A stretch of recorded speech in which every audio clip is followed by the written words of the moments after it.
This podcast is a member of the Place to Be Nation family. Visit us at placetobenation.com, the only place to be in your pop culture world.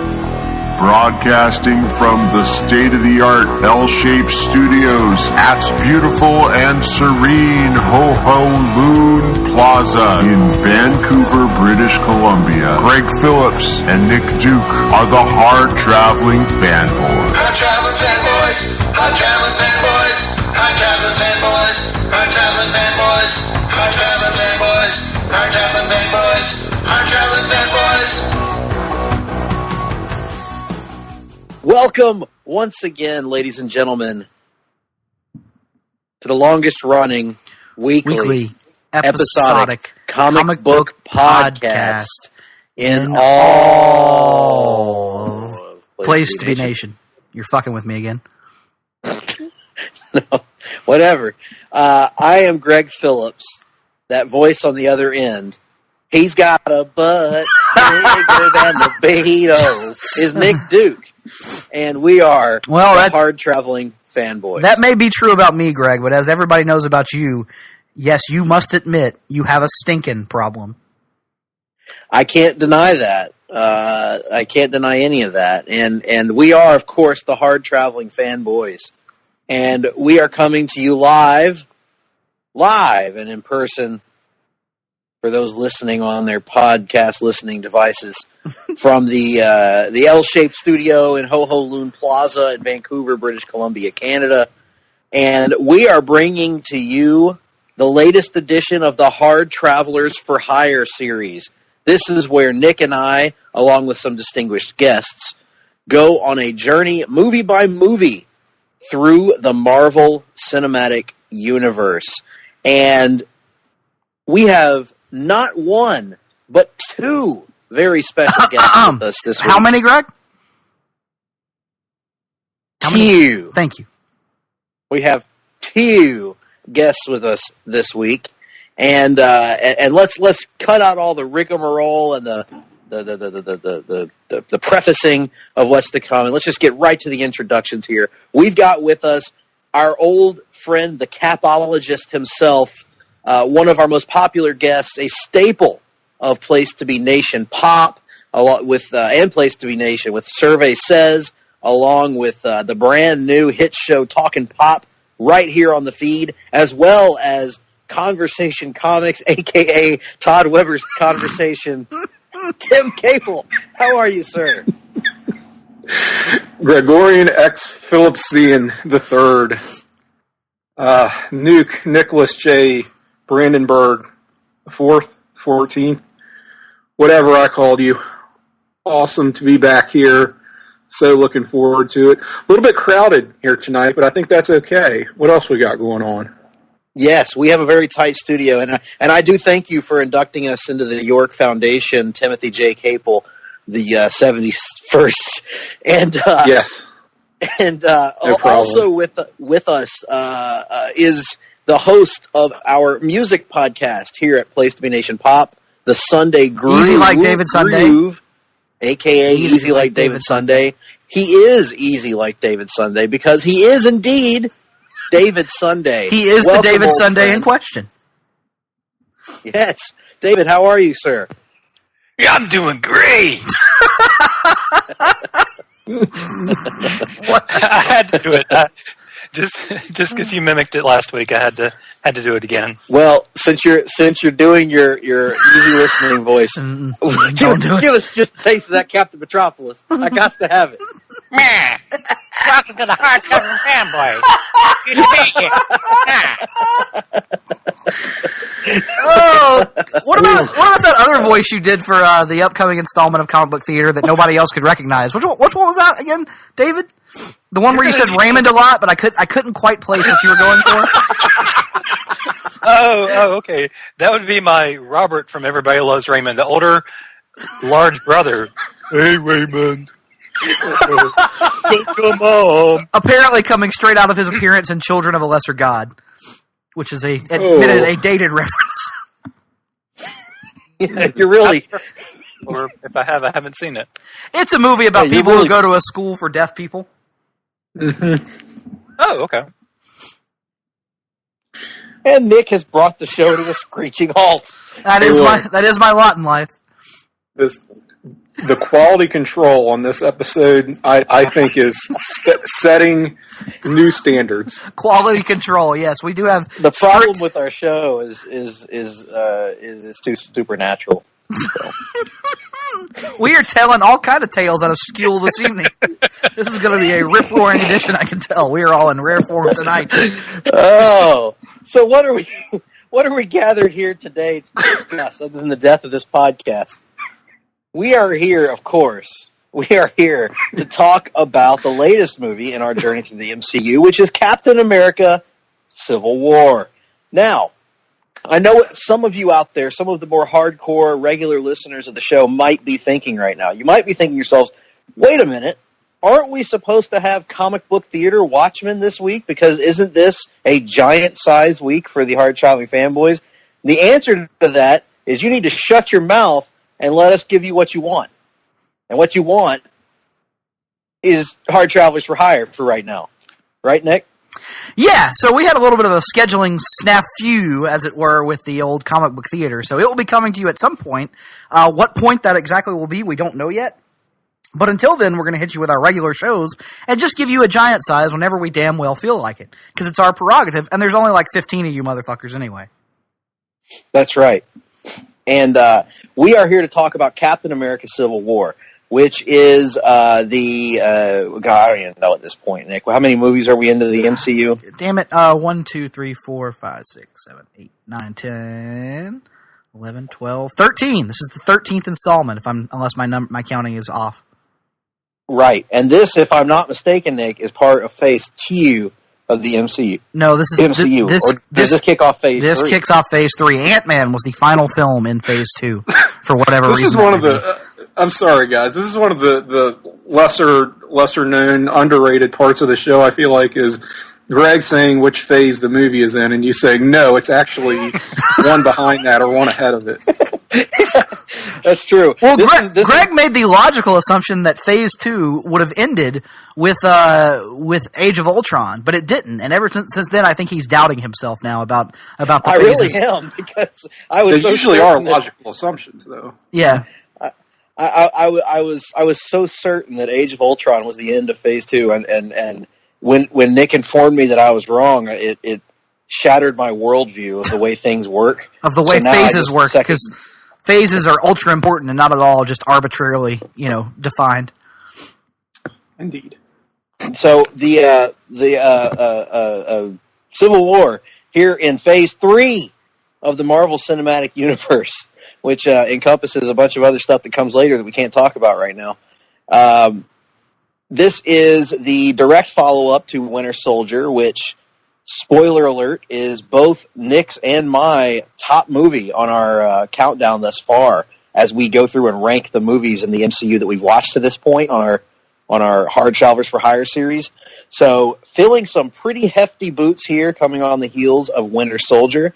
And I believe we had Tim on for our Winter Soldier discussion as well, and we all three talked about how much we love that movie. So since we have you on as a new guest for this one, David, what were your thoughts on Winter Soldier? Just summary. It's all right. No, that was my Andrew guess answer. No, it's amazing. It's really high on my list, which you might find out later. But it's incredible. It's just between the action and just seeing all the characters start to get together, meeting Falcon. Yeah, it's great. Yeah. The Winter Soldier was a rousing success, and I think one that gets better and better with each subsequent watch. But so Civil War has some pretty heavy-duty shoes to fill, and it also takes a very interesting track in that even though, and we'll get into this during the course of the discussion, I'm sure, but even though it's called Captain America: Civil War, in many ways this feels like a third Avengers movie, does it not? Yeah, I would definitely argue that. I mean, undoubtedly, Captain America and Tony Stark and Bucky are the lead three characters, but the ensemble is so large that it definitely feels more like an Avengers movie than any of the solo-branded films to this point, or at least any of the solo-branded films since, appropriately enough, Winter Soldier. Now, one interesting thing that I want to ask you, Tim, as a capologist before we get started here on the actual film, is what were you expecting from a third Captain America movie? I mean, we'd gotten the Red Skull, we had gotten the Winter Soldier. What were you kind of expecting before we got the announcement that it was going to be a Civil War movie, that it was going to have Iron Man in it and all that stuff? What were you looking for out of a third Captain America movie? Well, I was looking for Captain America Serpent Society as the teaser image was thrown up before they officially announced Captain America Civil War. So, I mean, I kind of thought it was bogus in the first place when they did that, just sort of, lightly trolling people. But if they had done something along those lines, I think it could have been good. They're kind of an interesting group of villains. But, no, I mean, once they officially announced it was going to be Captain America Civil War, I definitely had some trepidation. Like, is this just going to be a Captain America movie in name only? Is it really like Avengers 2.5? What are they going to do here? And more importantly, how are they going to make this a good movie beyond anything else when you have this kind of ensemble to juggle? So we'll see how they do in that respect. Right. And, I guess when you're looking at kind of Cap villains, the Serpent Society would be kind of next on that list after you've done the two that I've mentioned, the two stories that I've mentioned, I should say. And of course, you could have gone into the any number of Barons, I suppose. But which they did here. Which they sort of do. They sort of do. Although I don't believe he's ever given the name Baron, right? He never becomes a Baron, or does he? I don't know. He's on the path to becoming a Baron. This is sort of a Baron Begins type movie. Yes, Baron Begins. Yes, that's very good. Von Raschke would have been a good villain too. In any event, so we've kind of set the table a little bit. We all enjoyed Winter Soldier. I think Tim comes at it from an actual knowledge of Captain America and his universe from the comics. And for me, I'm very, I don't have a lot of built-in knowledge of Captain America and his comic stories. And Nick, we've been over that before. I think both of us are kind of in the same boat in that regard. Mm-hmm. David, I'm assuming you're in the same boat as well. Yeah, I think I've only read about 3 issues of Captain America comics, so very, very little knowledge from actual comics. And we won't turn this into a Civil War comic discussion because I think we've had that before. But what we will do is let you know that this is loosely based on the comic book by Mark Miller and who was the artist on that? Steve McNiven. Steve McNiven, and it is called Civil War, and it does revolve around a Captain America Iron Man conflict, and the similarities in some ways in there. This movie takes a much different track, and it follows directly off the events of both Winter Soldier and Age of Ultron. So with that being said, what we like to do is get the movie rolling and let you watch it with us if you're at home. Obviously, if you're not at home, don't worry about it. But if you are at home, feel free to pause the podcast for a minute, fire up your copy of Captain America Civil War, your DVD, Blu-ray, streaming, whatever it may be, podcast, whatever you may have. And be sure to follow along, and we are going to hit play in 3, 2, 1, play. And very quickly, I'm going to remember to mute my television, which I had forgotten to do to this point, and also turn on the subtitles, which is very important. So right away, we're getting an establishing shot here of 1991. What do you guys think about 1991? Not as good as 1990. Although I know certain individuals with strong opinions would probably disagree, but that's just where I come from it. Hell of a year in comics, I'll say that much. Absolutely, David. 1991. Was that the year Ice Ice Baby came out? I think that was 90, but I could be wrong. I know it's early 90s. I'd always think of either grunge or, MC Hammer and Vanilla Ice. It's the year that Whitney Houston delivered the national anthem. Easy for you to say. Yes. I don't know how to use subtitles on this thing. There we go. Okay. Subtitles. I am watching this on Netflix, by the way. This film Me is too. Oh, I forgot it was on Netflix. Yeah, I'm actually watching my This is digital the- copy, but yeah. This is the first MCU film, to Tim's point, that is available for streaming on Netflix. So, And each subsequent one since then has been placed on Netflix. So right. So if you'd like to follow along, Netflix is a good place to go.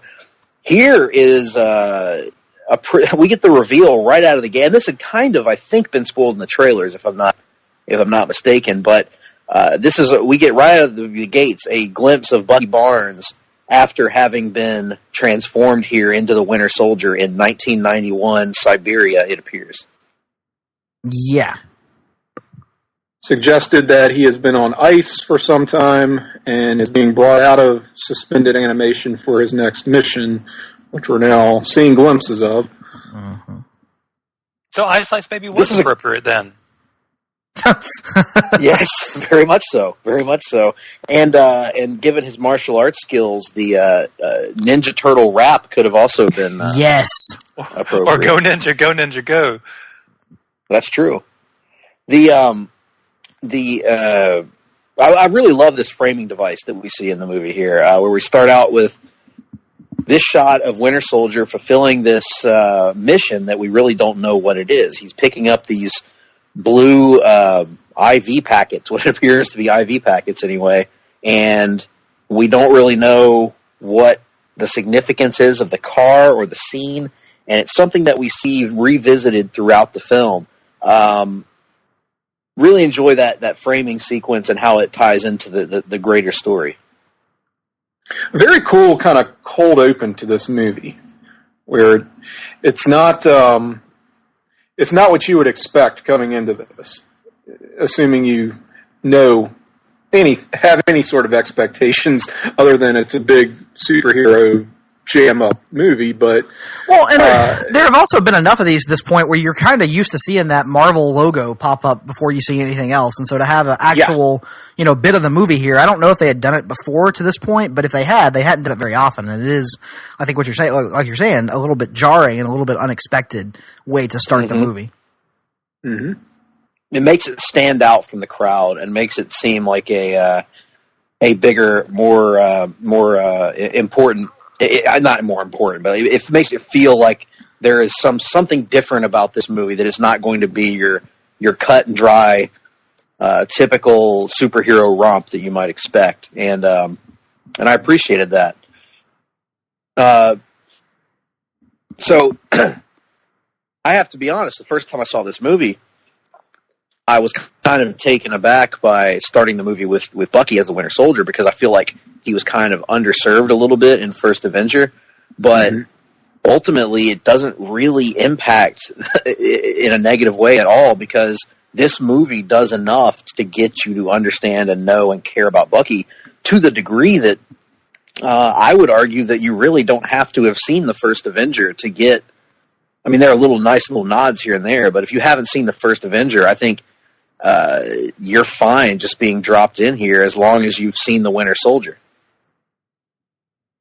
I would mostly agree. I think it helps to provide a greater understanding of the Steve and Bucky dynamic.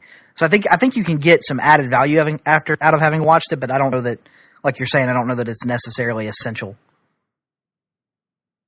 Right. I think there's a lot that is assumed of the viewer going into this film. Like, I mean, you certainly have to know who the Avengers are. Yes. As we'll get to later, probably need to know who Spider-Man is, at the very least.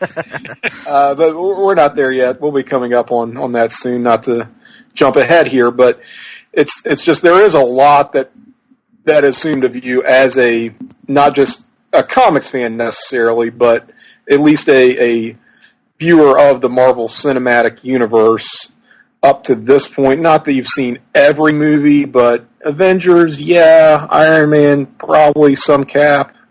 So, it is very much a sequel in that respect. And then you certainly have to have seen the Winter Soldier, I think, in order to really grasp the emotional stakes of this movie and some of the decision-making by characters like Cap. in particular, Cap's decision making in this movie. I feel like you have to know the backstory that was provided by Winter Soldier. Absolutely. David, what about you? Do you feel like it's essential that you've seen at least Winter Soldier going into this one? Oh, of course. Winter Soldier's, you wouldn't know who Falcon was. You wouldn't really care about Bucky as much. Just so much stuff from Winter Soldier kind of, well, even the guy we'll get to in a few minutes, shows back up for Winter. So it's really important. Yeah, and right now we're jumping out of the gates here with the first big action set piece. Love this scene. Scarlet Witch assisting Cap into the building.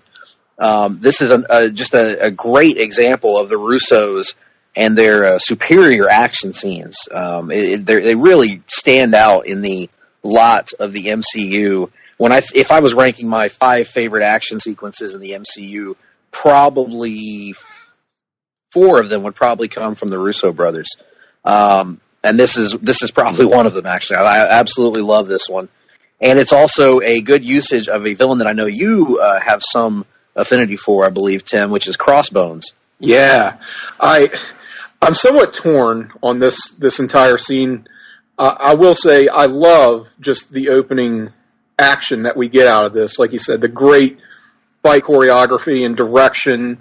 Everything's very clear. You have a sense of where things are in relation to one another, which is pretty important in scenes like this. And yet often gets kind of underserved a little bit, I think, in a lot of these movies. Right. There is a little bit of like shaky cam, but that's, kind of par for the course with any modern action film. But most importantly, you can see what's going on. Like here we see Natasha kicking ass. We know exactly what she's doing, who she's up against, the odds against her. It's great. And she's now engaged in some fisticuffs with one Brock Rumlow, Crossbones, from the comic. I'm not thrilled with his reinterpretation here as like this extreme paintball enthusiast he looks like. He's got like these weird gauntlets. I get it. It's so he can really, stand toe to toe with Cap. On the one hand, I like that they're tying off this loose end directly from the Winter Soldier. I really enjoy that we're coming back to him and seeing this character. But I think he is a little underserved here. Like, he's been built up as a pretty big bad for comics Cap. So that's just a minor quibble with me as like the comics Captain America dork that I am. I almost wish this had been a character like some mook like Flag Smasher or the Zodiac. That I started to say the comics team, the Zodiac, not the Ed Leslie gimmick. Not Ed Leslie? Yes. Let's go with the Ed Leslie gimmick. Let's see Cap versus the Zodiac. What about Booty Man? Booty Man would work. He would work well, too. The Butcher? The Butcher, the Man with No Name, the Man with No Face. Yeah, it's a whole team of jobbers. Disciple. Yeah. Just job guys to... Cap keeps defeating him, and each time he comes back is a different one of his gimmicks. That's right. I feel like that would be a Mark Grunwald plot. But yeah, I can see where you're coming from. I didn't actually know anything about Crossbones until these movies, so I kind of dug like the direction and how they built off from the last movie. But again, it's one of those situations where it's an ignorance of the source material on my end. Because I can see where you're coming from, especially his fate here, where I was not expecting them to kill him off because I knew enough to know that he has a strong tie to Cap in the comics. Now, his death does have an impact here and does make a big difference, as we'll talk about. While he himself becomes cannon fodder, it's done in a way that is a big, big deal and pretty much spearheads the whole plot of this movie and the conflict of this movie. So that I can get behind. Nice takedown by Natasha there. Almost a Hurricane Rana of sorts, which has become one of her go-to moves, in fact. And there's the tilt-a-whirl. Mm-hmm. She's basically been watching a lot of Rey Mysterio matches, it appears. Yes. And now she's going for the calf crusher. Oh, no, didn't quite go there. And one of the things that I always enjoy about these movies, Nick, is watching the Black Widow in action. Yeah, that's decent, fair.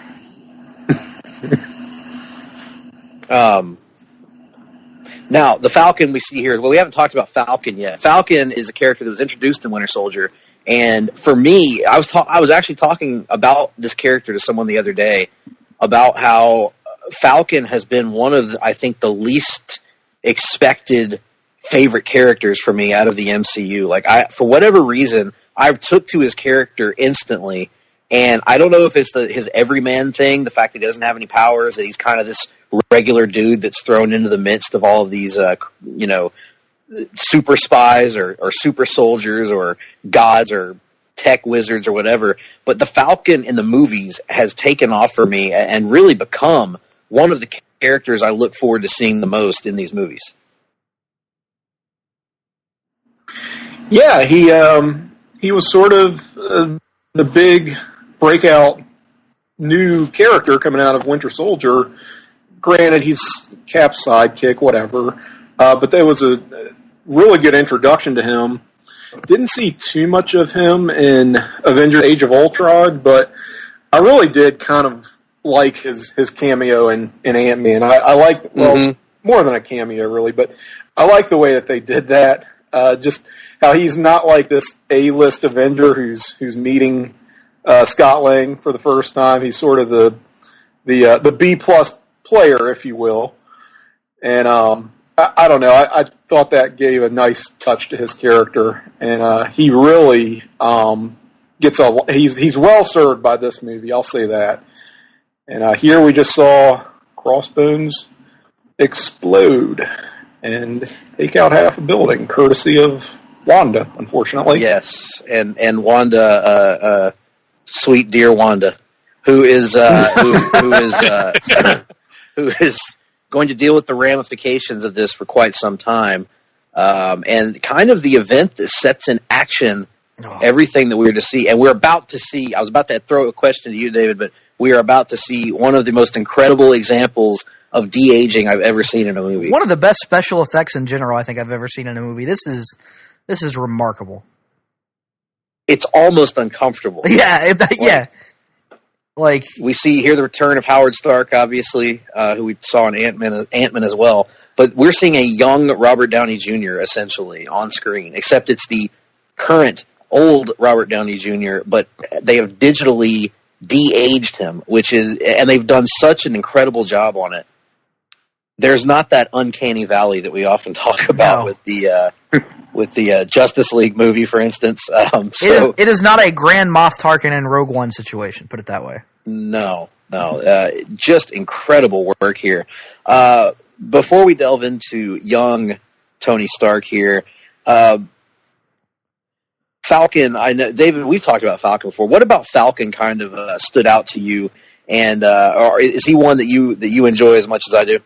Oh, yeah. I mean, he's got, like, comedy is my thing. That's probably what I love more than most anything else. And he's got amazing comedic timing. From the beginning on the Winter Soldier, pretty much getting mad at Cap for saying on your left or on your right or whichever side it was. That scene just spoke to me so well. Just, I'm trying to think of other Winter Soldier things, but he just has the timing down so well. Him getting taken down in Ant-Man is just priceless. So I'm having a hard time really describing it other than the fact that, he's the everyman, but he also has the really good comedic timing, and that adds a lot. Yeah. Falcon, comedic timing is a big thing, and the MCU is really good about throwing in the comedy. And even in this movie, where you have several bits of comedy in it, it's really kind of a serious movie in terms of the story that they're telling. But you have sort of the comedic elements of, obviously, Tony Stark with his one-liners, but and of course we'll see Spider-Man later on, but also the perpetual buddy cop relationship between Falcon and Cap, and then later on Falcon and Bucky, who have this incredible repartee between one another. But I guess we should get into the other main star of this movie besides Cap, which is Tony Stark as Robert Downey Jr. We are picking up on the heels of the events of Age of Ultron, in which the Avengers were kind of the victim of Tony's own ambition, where Tony was trying to create this machine to help all of humanity and safeguard all of humanity. And in the process, it, as it often does in comics, backfired on him and ended up endangering humanity and, in fact, destroying this foreign country from which Wanda and her now deceased brother Pietro derive. So Tony's kind of in a bad place here. He's not feeling his normal chipper self, and he's about to be confronted by a mother who blames him for the events in Sokovia. So this is setting up Tony to get his, I guess, mental well-being, his mental state at the time of this film, and set up his decision-making. And as we'll see during the course of the film, both Tony and Cap make decision after decision that are based on things that we have seen early in this film. And again, it's a pretty clever framing device, and I think it's also a pretty good way of taking the culpability a little bit away from Tony, in terms of, it's a Captain America movie, so you're conditioned to root against whoever is fighting Captain America. But in this case, the arguments they lay out and the reasoning behind Tony's decisions, I would argue, is done in a much more subtle and better way than it was done in its comic book counterpart. I know that may be a source of disagreement with my co-host, but I will throw that argument out there. I like them both. I think it's done differently here, and it's equally, if not more effective. You could be right that it might be more effective, but I'm a big fan of the way they get there in the comic as well. I mean, there are other things in the comic that I can admit are not executed well, but I think the source of the conflict itself makes a level of sense even there. Yeah, and to your point, Greg, I think that in the absence of a fourth Iron Man movie, or a better Iron Man 3, sorry, this, I am going to agree with you that this film does a lot to get you inside Tony's head at this point, where coming off the heels of that huge, demoralizing defeat in Avengers Age of Ultron, they won the battle, but they kind of lost the war in a sense, where that was pretty much all on Tony's shoulders, and he did that thinking, this is my way out of this kind of life. And in the process of doing so, we learned that he actually lost Pepper as well.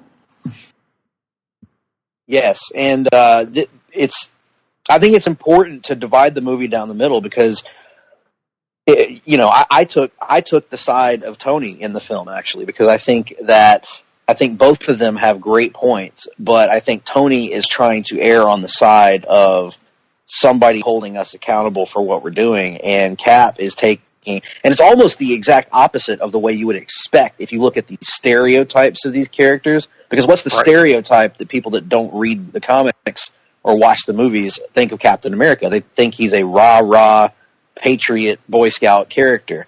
And yes man kind of character. Exactly. And which, if this movie had taken place before the events of the Winter Soldier, he very well may have been. But I think the point was, I would agree with that. The events of Winter Soldier left in him a lasting distrust of government hierarchy, essentially. You might say that it left him feeling somewhat nomadic. Somewhat attitudinal. Nice. I popped for that nomad reference there. Thank you. I knew you got it. I wasn't sure the effectiveness of it, but I was anyway. Look it up, folks. Google Nomad, and preferably Google the '90s Nomad, because I had his card. It sucked.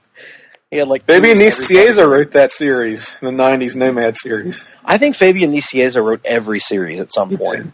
Yeah, even currently, he's all these books that we think are written by other writers are actually Fabian Nicieza using a pseudonym. That's right. God Almighty, the Vision just appeared, and he's wearing a sweater vest. Yeah, we went. The last time we saw the Vision, he was just actually. floating around being the Vision, and now he's wearing Mr. Rogers clothes essentially, which is a jarring sight at first. All favorite character developments. This is so the Vision and Scarlet Witch Steve Englehart thing, where he's like the suburban dad Vision. Like, I mean, there is precedent for this. It is a really awkward and funny visual, but you can't really knock it. So no, it's entertaining as hell. It's entertaining as hell, no doubt. As was every shot of Scarlet Witch in the movie. But yes, no, I agree with you. The Vision is. They've certainly taken some steps with the Vision since we last saw him in Age of Ultron. But I find it interesting, and that's another aspect of this movie that might not work when you think about it. This character who was this literally just brought to life in Age of Ultron, and here he is in his very next appearance, and he's trying to be this Bing Crosby-like figure, and they are playing it straight down the middle too.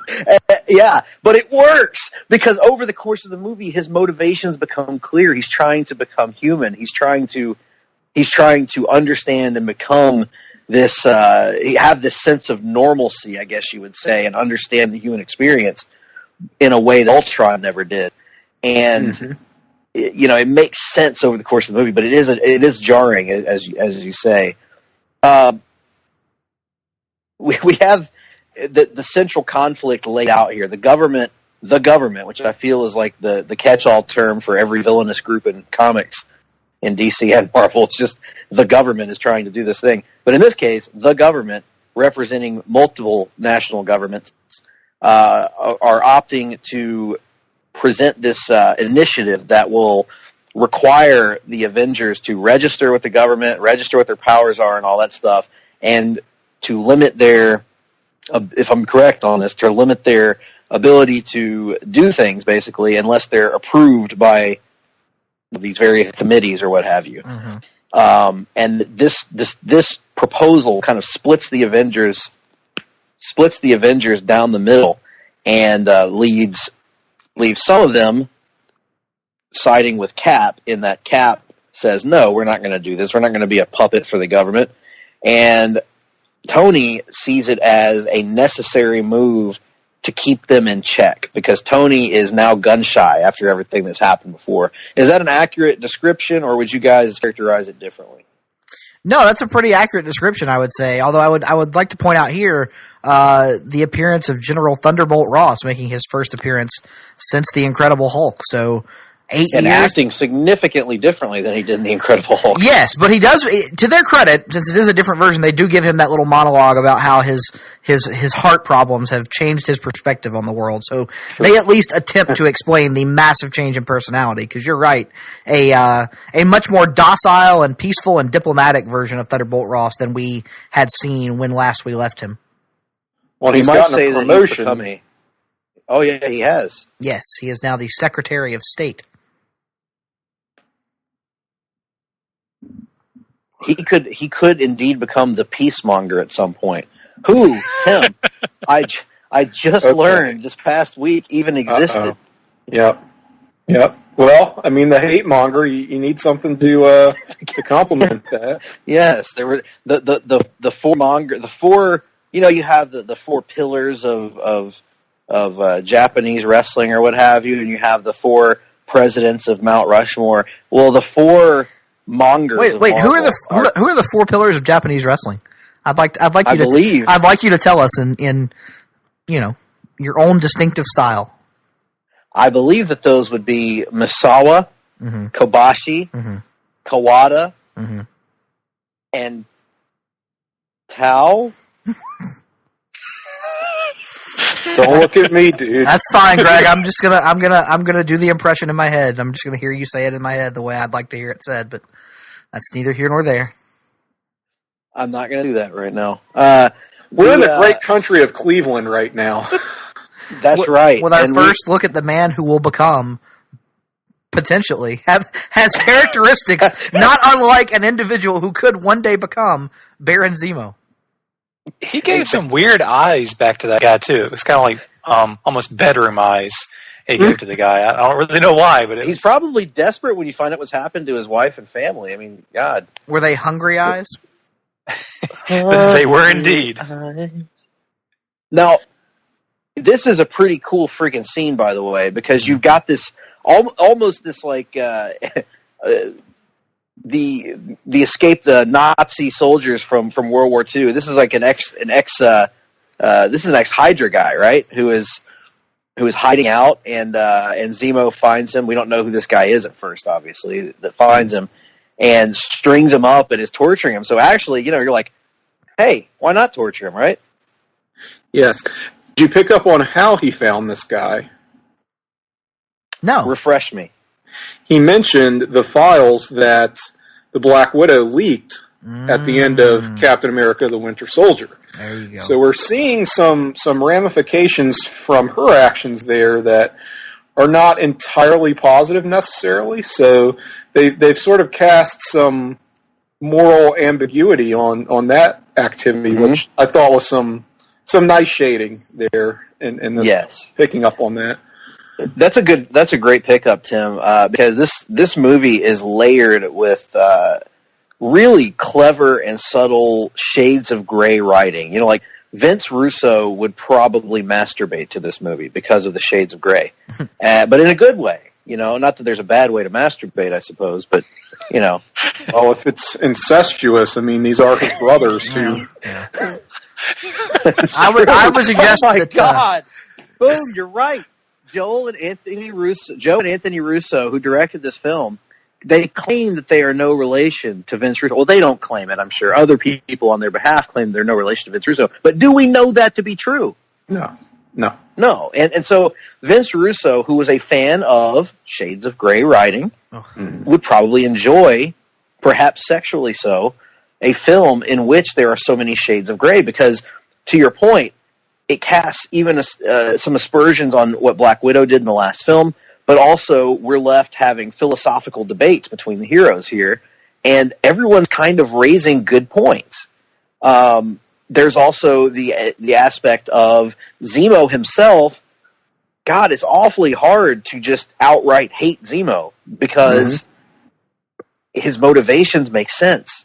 And in that way, I think that's another way that these Captain America films separate themselves from the pack in the Marvel Cinematic Universe, because the villains have these sort of three-dimensional motivations in both Winter Soldier and in particularly in Civil War. Yes, and what we're seeing here is something I would argue we never saw in Civil War, the event comic itself, yes, which is the Avengers sitting together, sitting down and talking. I mean, it doesn't make for great filmmaking necessarily, but they're having a rational, albeit passionate, but measured conversation around these issues. It's putting the civil in Civil War, right? Absolutely, which is also the name of my upcoming folk rock album that I'm putting out here in a few months. Putting the civil in Civil War. It's a long title, admittedly, but yes, you are correct 100%. The only one kind of being a little less than civil is Tony with his passive aggressivism here, but at the same time, that's just him being him. He's kind of an asshole, and we love him for it. But great. I agree completely, Tim. This address. I think this is one of the reasons why I feel this whole thing works better as a film than it did in the comic, because it's tighter, and yet even though it's a tighter time frame that they're working with, they maximize their minutes, if you will, by giving us the multiple perspectives and having these heroes talk to each other as friends would who had disagreements with one another. And, of course, it's going to evolve far beyond that and devolve far beyond that. But and that's also, you brought up another interesting point. I'm actually a fan of these scenes in the movies where they kind of sit around and have discussions. Nick, we've talked about that before. David, I know that you are a huge fan of action and getting things going, but what do you make of these scenes where they're kind of slowdowns in the film and they're kind of trying to hash things out? Well, actually, with me in these Marvel movies, I've become more of like I love the action scenes and I love the comedy scenes, but just the character moments. So I actually really dig these kind of scenes like this where it slows down a little bit, and I know that's controversial or not controversial, shocking coming from me, but I do like it when it slows down like this and they talk and just see them interact as they would when having this kind of not argument but discussion. Yeah. Now, Nick, what is your reaction to David saying that? It's one of shock and awe, quite frankly. But, if David can change and I can change, maybe we all can change. But I mean, I'm still... Who, have I changed? No. No, I have not. I mean, I'm still not going to sit down and watch the Lord of the Rings movie or anything of that length. But, what about Gods and Generals? Oh, hell no. No. What is that, like 4.5 or 5 hours? I think it's over 5, because I distinctly remember it being the only film I've ever seen in theaters that actually had an intermission. Now, David, what if it were Gods and Generals, but all the Civil War characters were replaced by 40s gangsters? Oh. Would that appeal to you on some level? I mean, it would take me 5 days to watch it, but I mean, I would watch it. 5 days. You're funny. An hour a day, Nick. That's why it would take him 10. Oh, good Lord. Gosh.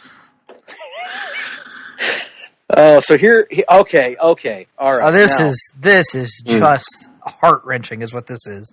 Good Lord.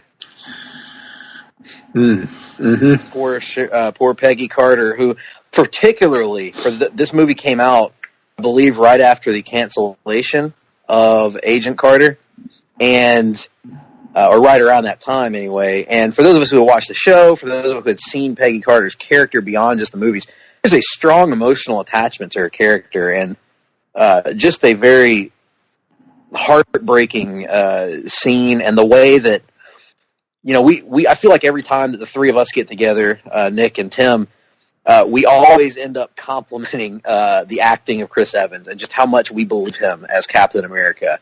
And I think nowhere is it more evident than in these scenes when he's going through this heartache that is also creating in him a crisis of conscience. David, since this is the first time we've had you on to talk about these movies, give us your impression, not your impression. Or that as well. We can do that too. Yeah, that could be somewhat unique. Actually, yes. First, give us your impression of his acting and the character of Captain America, and then impersonate Captain America for us. Sorry, I have to gather myself for a moment. He is incredible in these movies. He sells the emotion. He sells just the everyman quality of him. I never would have expected to fall in love with his portrayal the way I did. Like when the first Avenger happened, I never would have thought that would have been one of my favorite characters, because I never knew anything about Captain America. So I don't know. And even as an actor, I mean, Chris Evans, his history was in doing kind of forgettable roles that you forgot as soon as they were over. Right. Yeah. So yeah, he does an amazing job with the emotional stakes, and I also love his hair. If I had that much hair, I would be so happy. Now, as far as my impression of him, I don't think I'm even capable of that. Let me see if I can take a swing at it of David impersonating. Well, give me a line of dialogue. I might Chris Evans. I want you to say, "Yeah, my name is Captain America." Yeah. Yes. Captain America, you see? Give me a hug, girl. What? Squeeze me tight. I kind of turned into Mason Verger as often as the case whenever I'm doing mobster. Gary Oldman Mason Verger or Michael Pitt Mason Verger? Red Skull didn't write it because I wrote it. All right. Anytime I'm practicing for my Captain Metropolis, I merge the two. Little German boys and girls who would do anything for a candy bar. Oh, I was wearing my finest come hither outfit.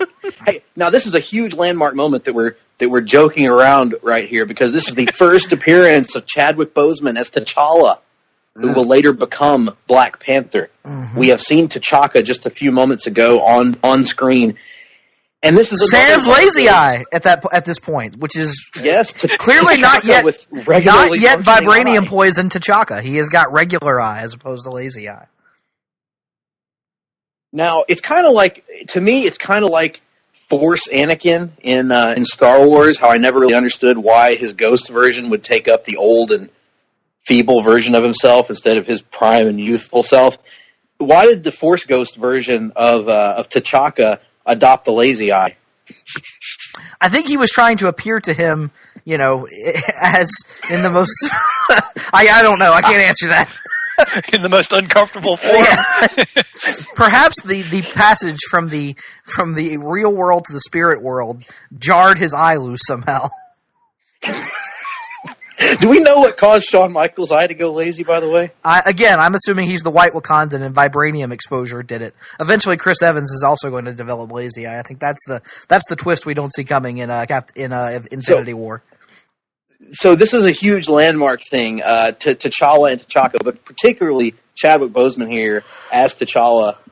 Another one of those cases of a character that I didn't know much about before this movie. And when I left this movie, I wanted to know a hell of a lot more about him, because from the minute he steps on the scene and delivers with that, to the point that I didn't know that Chadwick Boseman was not African until after, probably a year after this movie came out. So hey, now that we've all seen Black Panther, but is T'Chaka on the verge of doing what T'Challa winds up doing in the post-credit scene for Black Panther here? Because that's certainly what the dialogue of the speech would lead you to believe, with him talking about a world they wish to join and how they've been on the sidelines for too long and that kind of stuff. So in many ways, I guess you could now view the post-credit scene for Black Panther as him just naturally following in his, one of his father's final wishes, I guess. Mm-hmm.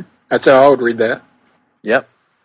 So great scene there as we get the death of T'Chaka and we see the sorrow and the building rage in T'Challa and Chadwick Boseman, who just instantly inhabits that character. The way that, and we talk about this in every one of these editions, guys, but the way that the MCU tends to cast these roles so perfectly. Tim, we've certainly seen our share of comic book and superhero films over the years that have missed on casting. How does the MCU keep getting it right? I don't know. It's something almost supernatural, if you will, about their ability not just in casting, but they just beat for beat tend to get everything right. You would think that there's going to be a weak link somewhere, right, and the weak links in these movies are all still pretty damn strong. Yeah. It's really remarkable, to the point that the ensembles are so good. The minor reoccurring roles, whether it be Maria Hill or even at this point Nick Fury, who's kind of just a recurring cameo role. They're just so perfectly cast. T'Chaka, these characters that aren't even major players are well cast. And when it comes time to casting these iconic heroes who, let's face it, anyone that's ever read a comic book, I think, and maybe you can correct me if I'm wrong on this, anybody, but I always was mentally casting these roles in my head when I was a kid reading comics, or even as an adult reading comics. You hear the voice a certain way, you see the character a certain way, and it feels like for each of these, Marvel just killed it. Absolutely killed it, with either by taking somebody that inhabits what my image of these characters was, or by completely transforming what my image of these characters was. Yeah, I mean that's pretty much accurate. They've nailed it in almost every respect. I'm struggling to think of one that they've miscast, and I guess the only one that you could even kind of question would be Natalie Portman as Jane Foster. And even then, I would argue that's more of a scripting issue than it is a casting issue, probably. Not that her performance was great or anything, but it's not like she was going to be able to rewrite a thinly veiled, badly written character, Right. The only other one that I can think of that hasn't worked out was Terrence Howard, who left after the initial Iron Man, and I would argue that worked out for the better, to the chagrin of some. So, just one of those things. Yes. And since we've seen him already as well, David, I'll let you weigh in on the debate. Terrence Howard or Don Cheadle? I mean, I guess I'm going to go with Don Cheadle.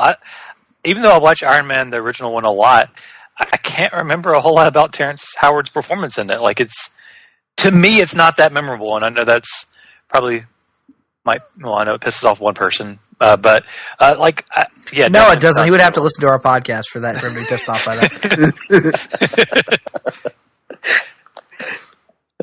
Yeah, I would agree with that.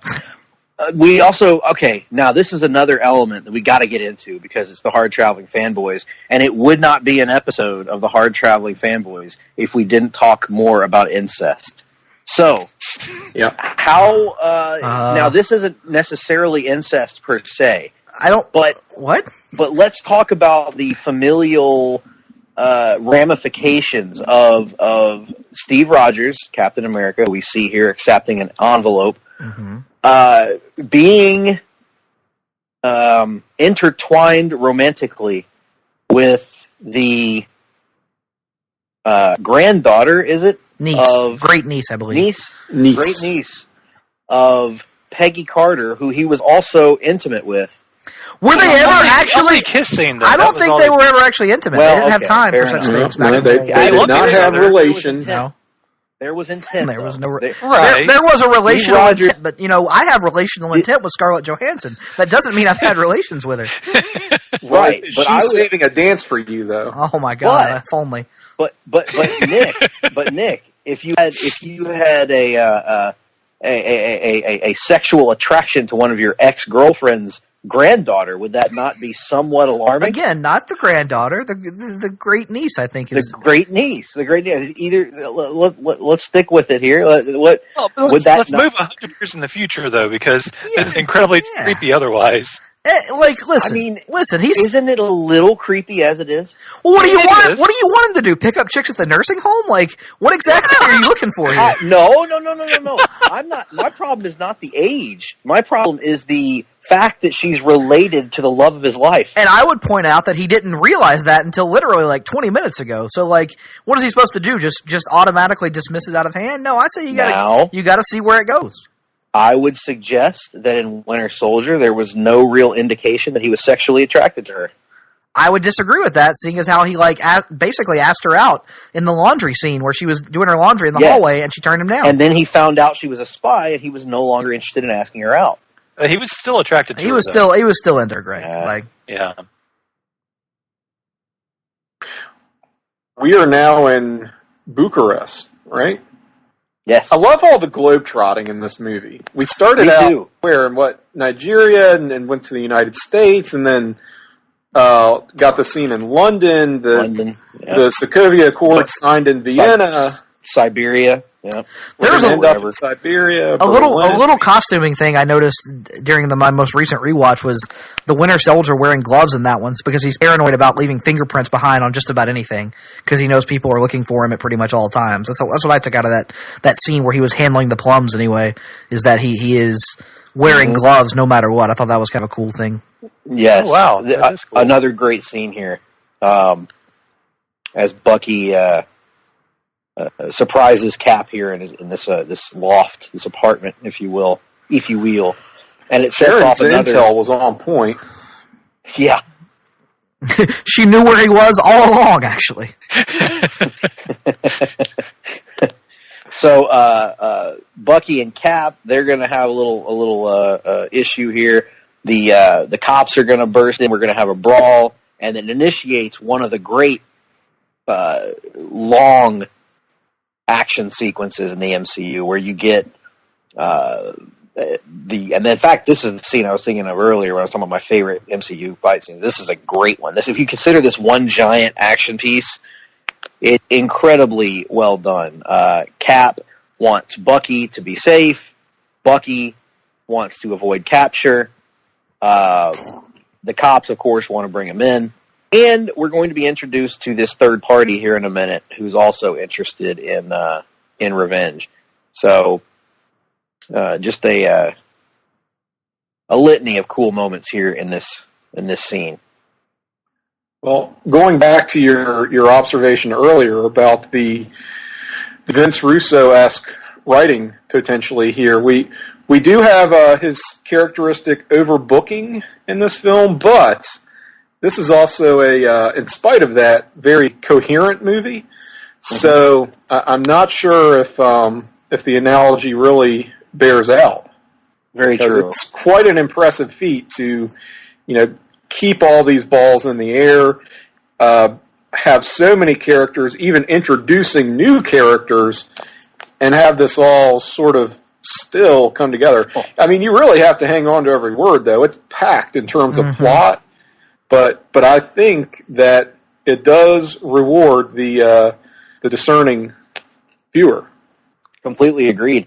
It's like if Vince Russo had been able to replicate Survivor Series 98 every night of his writing career. There you go. Yes. Look at Cap, just a great moment there where Cap snatches the walkie-talkie and breaks it. Doesn't do any more damage to the policeman. Just takes the walkie-talkie and breaks it. This is a scene. The great fight scenes should tell you about these characters, and this one does. Everything you need to know about Bucky is just trying to survive. Cap is trying to help Bucky and also mitigate the amount of death and destruction that goes on. Oh, that was cool. The bending of the rail and into the swinging kick, that was awesome. This is somewhat Dark Knight-esque climax to the Dark Knight with the SWAT guys. But admittedly, better done from a fight choreography perspective. In my opinion, anyway. Oh, yeah. There we see him. The Black Panther makes his first appearance. Sorry, Dave, what were you going to ask? Oh, it was something stupid. I was just going to ask, what if they had recast Bucky with Bucky Larson? God almighty. What a pull. Would they have gotten that guy from the Bucky Larson trailers to do the trailers for this? I don't remember the guy from the trailers. I just remember the guy that would pop up at the end of all the trailers and he would say, Bucky Larson, born to be a star. That was the Bucky Larson guy, Nick. Yes. The guy who the guy who played the quarterback in The Waterboy. Nick Swardson, right? Is that his name? I don't know. That was that's Bucky Larson. You're talking about the other guy. Yeah, the guy who played the quarterback in The Waterboy. We've already talked more about Bucky Larson than anyone has talked about Bucky Larson ever. Ever, yes, ever. in history. Bucky Larson. Yeah, sadly, I think of that. I remember, because it's one of the worst movie trailers of all time. Yes. Yeah. Even me with a little comedy, I never watched it. I knew better. But sorry, you go to your... Yeah. What a great on-foot chase scene this is. Yes. God. Chase scenes. The Russos do chase scenes so well, and it's something that had kind of gone out of favor in mainstream movies for a while, and feels like it's back now. Yeah, because they had like 2 or 3 distinctly great ones in Winter Soldier, and here's another one. And here's just an outstanding one. And this is our first time ever seeing the Black Panther. And it kind of sets up that James Bond feel that would extend into the Black Panther solo movie, because this is one of those sequences that the Russos are so great at that feel like James Bond done through the lens of the MCU. It's a really just a great scene here. And a little thing that I noticed, once again, the sound design on this is fantastic, because every time Bucky or Cap do something, it's got this whooshing sound effect. And every time the Black Panther does something, there is very little to no sound. And it's it gets across that just highlighting those little subtle things that make that character and the way he's been handled so cool. And get across the, a nod to comics fans for the, vibration dampening powers of his suit.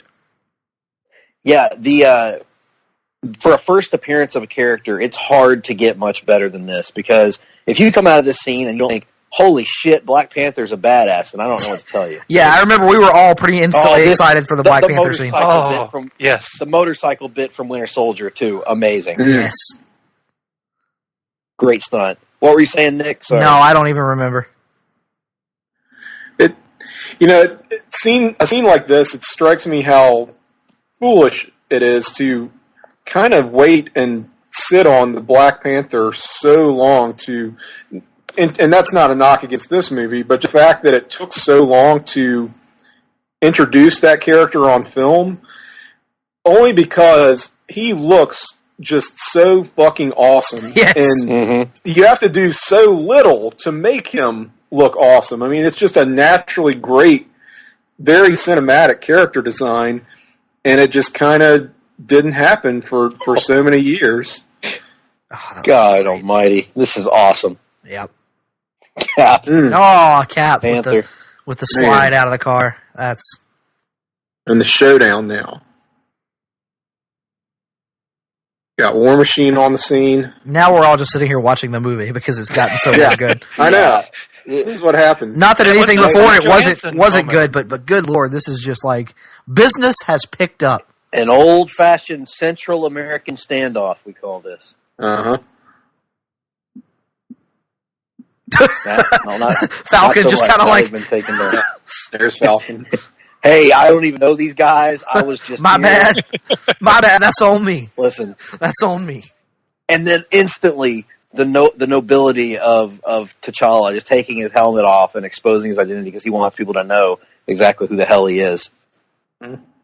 Your Highness.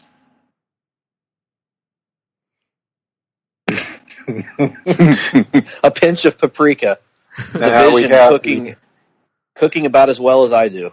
Now, how cool would it be if they made Falcon into the villain of another Die Hard sequel and made him Mr. Falcon? Yippee-ki-yay, Mr. Falcon. Yeah, that'd be interesting. Yes. I would be fine with it.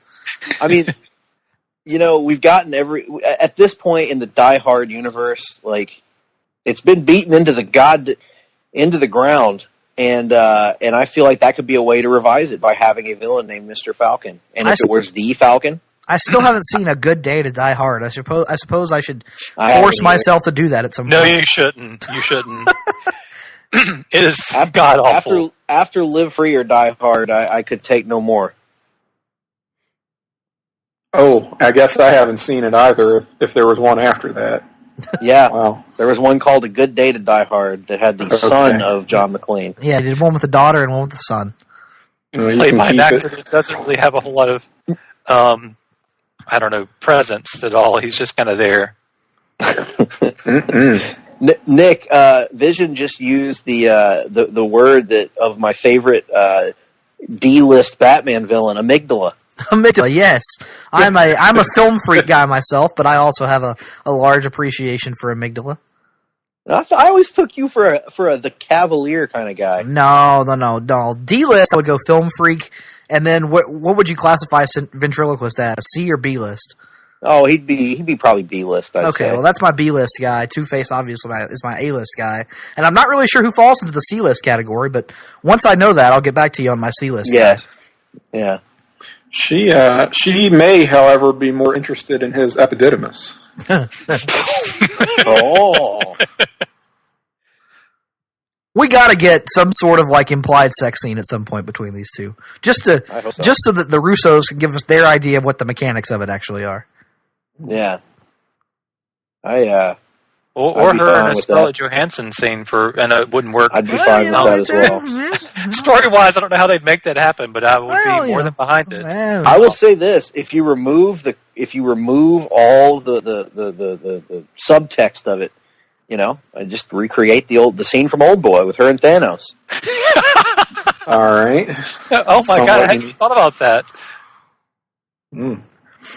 All jokes aside, Greg, you and I talked about this in our Age of Ultron show, but it really is remarkable the visual effects on Paul Bettany as the Vision. Like it would have been really easy for that to come off as looking cheesy and terrible, but it's great. Is it all practical? It's not CGI. I don't know, and I think that's. I'm pretty sure it's a costume. That's what makes it so great. Is I honestly don't know the answer to that.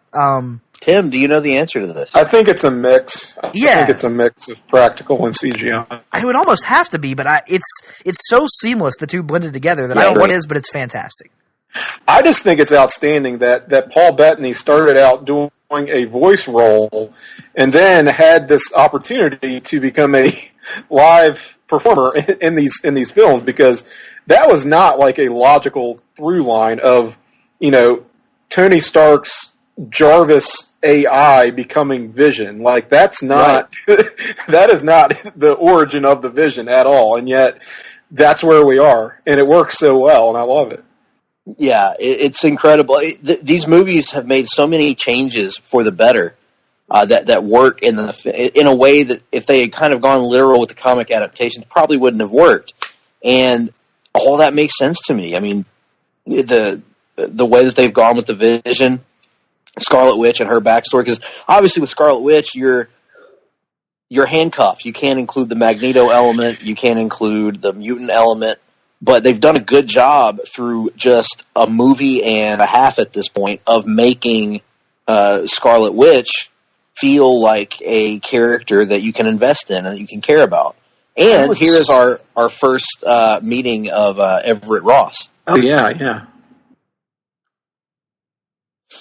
I was thinking about that watching this last night, that the conversation between Scarlet Witch and Vision, he talks about how they fear you, and was putting a lot of emphasis on that I think I really missed the first time around. It's very, very much the mutant metaphor, kind of as much as they can do that in a universe where mutants are not a thing.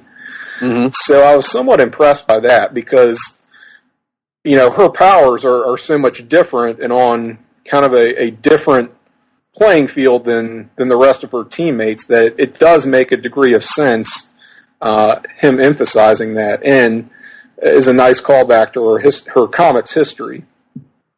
Totally. So, brief diversion here. What is the current status of Magneto's parentage of Quicksilver and Scarlet Witch in the comics?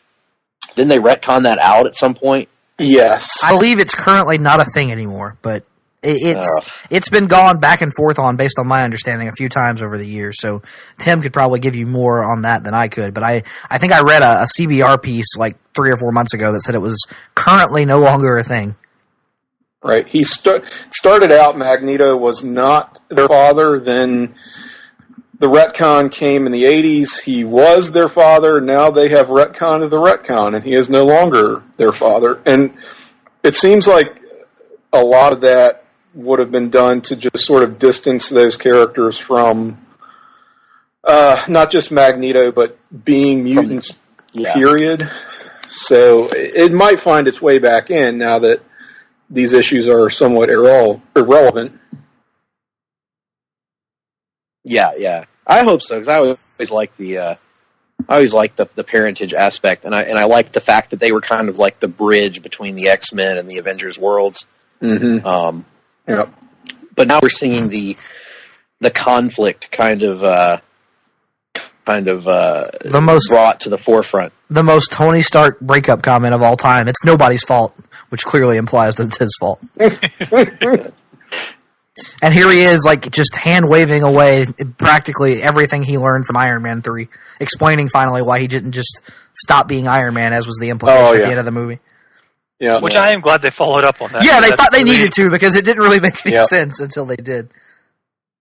And that's all it took, just saying, I blew up all my suits, then I built another one, and we had to get the staff back from Hydra, and then I had to build Ultron, and one thing led to another. Things got a little out of hand. I got dumped on my head.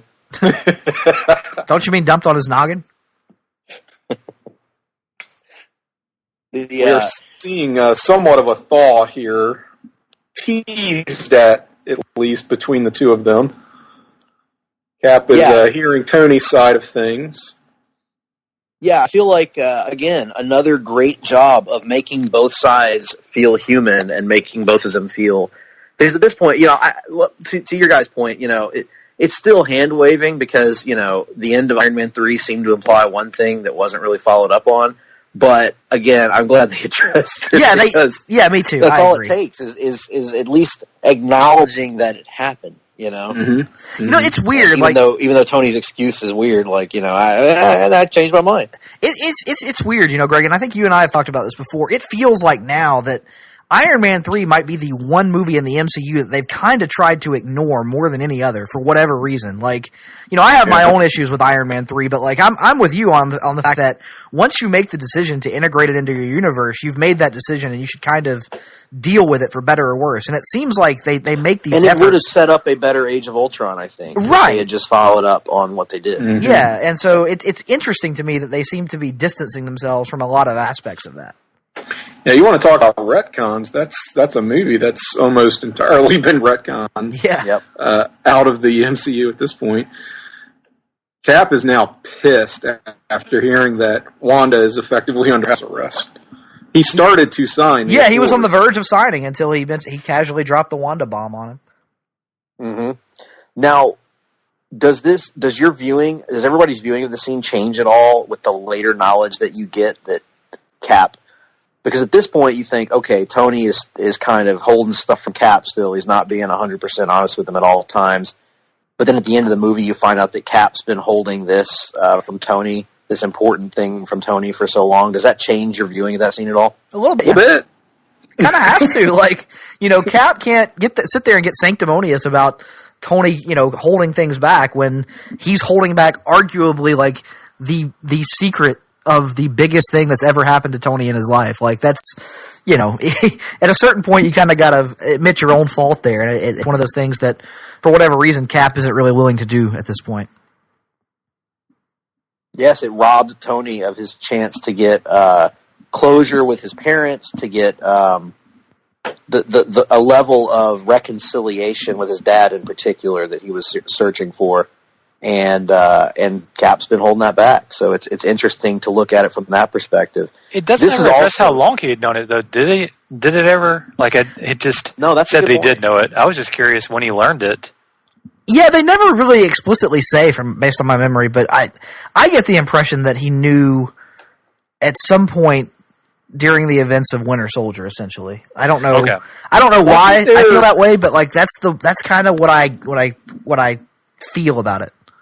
I do too, and I'm wondering where I got that impression as well, because I thought that there was a line or somewhere it was made explicit that he learned that in Zola's compound. Oh yeah, the newspapers that they show when Zola is doing the whole monologue about how they've been affecting history, and it shows the front page of the newspaper about Howard and Maria Stark being killed in the the car crash. And so I guess they don't directly say, "Hey, the Winter Soldier did this," but I think Cap is an intelligent enough guy to put two and two together at that point. He would have followed up on it if nothing else. Where does Helmut Zemo fit in the pantheon of names in the MCU? It's tremendous. It's no Eric Killmonger, but it's pretty damn good. Well, remember, Killmonger is just a nickname in the movie. That's true. That's true.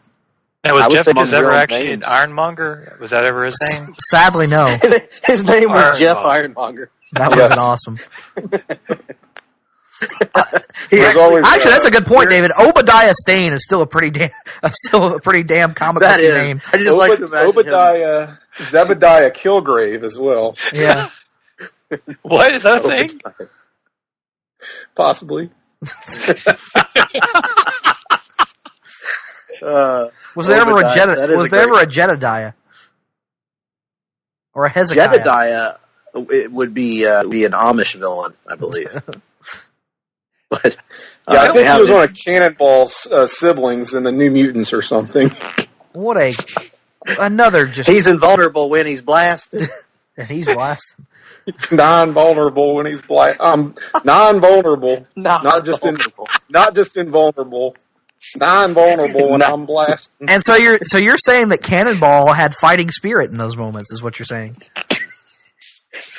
I'm not giving Cannonball a star rating. The Purple Man's real name is, in fact, Zebediah Kilgrave. Zebediah Kilgrave, that's right. Yeah. I don't think they called him that on Jessica Jones, but they just went with Grave. Just imagine Jessica Jones' reaction if she found out that his name was that. Yeah, that was a missed moment. Your name is Zebediah? Fucking kidding me? A deep eye roll ensues. How about another just phenomenal scene? Like, this movie has, not that anything early wasn't good, but it's like this movie has now reached its launching point and is just taking off, like, with great scene after great scene. And I'm going to tell you, Daniel Bruhl, we haven't talked about him as Zemo yet. He is outstanding. He really is. I know a lot of people have not really, they tend to gloss over Zemo. I even saw a CBR article that lumped Zemo into the bad MCU villains because they changed him from the comic. This is, to me... Oh, fuck you! Fuck you, Charlene! Fuck you! There it is. You CBR. Fuck you, clickbait. To me, this is yet another example of a villain who is improved by the changes Let's see. that the MCU makes to him. Greg, I think we're like 18 movies in, and there's been some recurring villains. So was it a CBR article entitled 8 MCU villains who are great and 7 who totally aren't, or something stupid like that? It probably was. I think it was probably that. And then there may have been another one that 15 changes that never should have been made in the MCU. It's always 15. What is their obsession with the number 15? I don't know. I have no idea. 15 is like a hot number now for some reason. I'm sure it's algorithmically appealing in some way. It could be like the Beatles it's all and about number 9. Well, that had a lot of deep spiritual drug-related meaning, though, David. That is true. Number 9. Number 15. But yeah, Zemo is a character that, in the comics, and maybe I could be corrected on this because I haven't read a lot of Zemo in the comics, but when I've encountered him in the comics, he's rather uninteresting and kind of one note. Well, and here we get a very well-rounded, three-dimensional character with motivation and whose plan makes sense and who knows. I love the scene at the end where he admits that he knew he could never beat the Avengers by fighting them, so he's going to make them destroy each other from the inside out. Right. Love that. It's a level of thought and a level of consideration we haven't gotten out of these Marvel movie villains for the most part that have been Yar must destroy the world. I don't know why they're all pirates. Well, let's run okay. Oh, power bomb on the table. Oh, and it didn't break. Those are the kind of power bombs. This is so great. Like, no, Greg, I'd be interesting to get Tim's thoughts on this. I don't know. For me personally, while there have been some Zemo stuff that I've read that I've enjoyed, primarily, I think I read a run of Thunderbolts actually right after Civil War, where he and Norman Osborn were kind of internally feuding for control of the Thunderbolts. I gotta say, I think the biggest obstacle to comic Zemo is the costume. Like, if you're not somebody who is well versed in that character's history and understands why he walked around in pink and leopard print or whatever the hell it is, it's a little difficult to, for new readers to get past that. Even in admittedly silly world. And what is the primary difference between his motivations and the motivations of, say, the Red Skull or Baron von Strucker or countless number of world terrorist Avenger villains? To me, this movie makes him stand out from the pack. He is one of those iconic villains, but is rather broad as a character, no doubt. And isn't the gimmick, Tim, correct me if I'm wrong, but isn't the gimmick that, like, Captain America and he were involved in some sort of mishap where a super adhesive wound up sticking the mask to his face permanently? Yes. You see, he is this...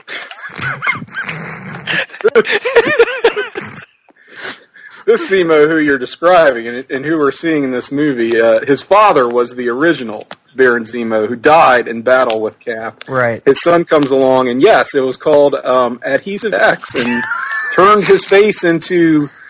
he was kind of the original Deadpool. I'll put it that way. Yeah. He's not a looker, not by any means. And that is his gimmick. Yeah, that's about all he's really got going on. Which is the same gimmick as the Black Mask has in Batman comics. Good point. There you go. He had a fight with Batman, and through a happenstance, his black mask got affixed to his face through an unfortunate smelting accident. Isn't that how it always goes? Oh, I just spit all over myself. I was mid-swig. That's hot right there. We heard it too. And I'm not talking Ric Flair trying to say swing either. I was in mid-swig. Now there's some nerd eye candy of the moment, is that mental image. So there we go. Yeah. But to say that the Zemo of this film is somehow not a faithful translation of comic Zemo, no, he doesn't have the look or the origin. But these things I think are kind of trivial ultimately, because the character is there. Comics Baron Zemo is a schemer. He's not a fighter. He never really... I think later on when they did that great Thunderbolts run, he kind of came into it more. But the iconic depiction of that character, he's always been a schemer. And you look at the guy in this film, holy crap, what a schemer. Yes. It's one of those labyrinthine villain plots that could easily, like, but for one small error in the writing or one small error in the production of the movie, could come off as silly and over the top. And instead, it's freaking perfect. Like, it's one of the best, I think, of all superhero movies in terms of the villain's master plan. It really, and you actually compared this to The Dark Knight earlier. Yes. I think this is another way that it compares to The Dark Knight, because in many ways, Zemo is the Joker of the MCU. I would agree. In terms of his plotting and his plan is so right down to knowing how people are going to react to certain actions that he takes. You know, the scene in The Dark Knight where the Joker deliberately lies to Batman about where Rachel Dawes is located versus Harvey Dent, knowing how each party will react to that going forward. Bucky has plans. Steve Rogers has plans. The Southern Joker has arrived. The redneck Joker is on.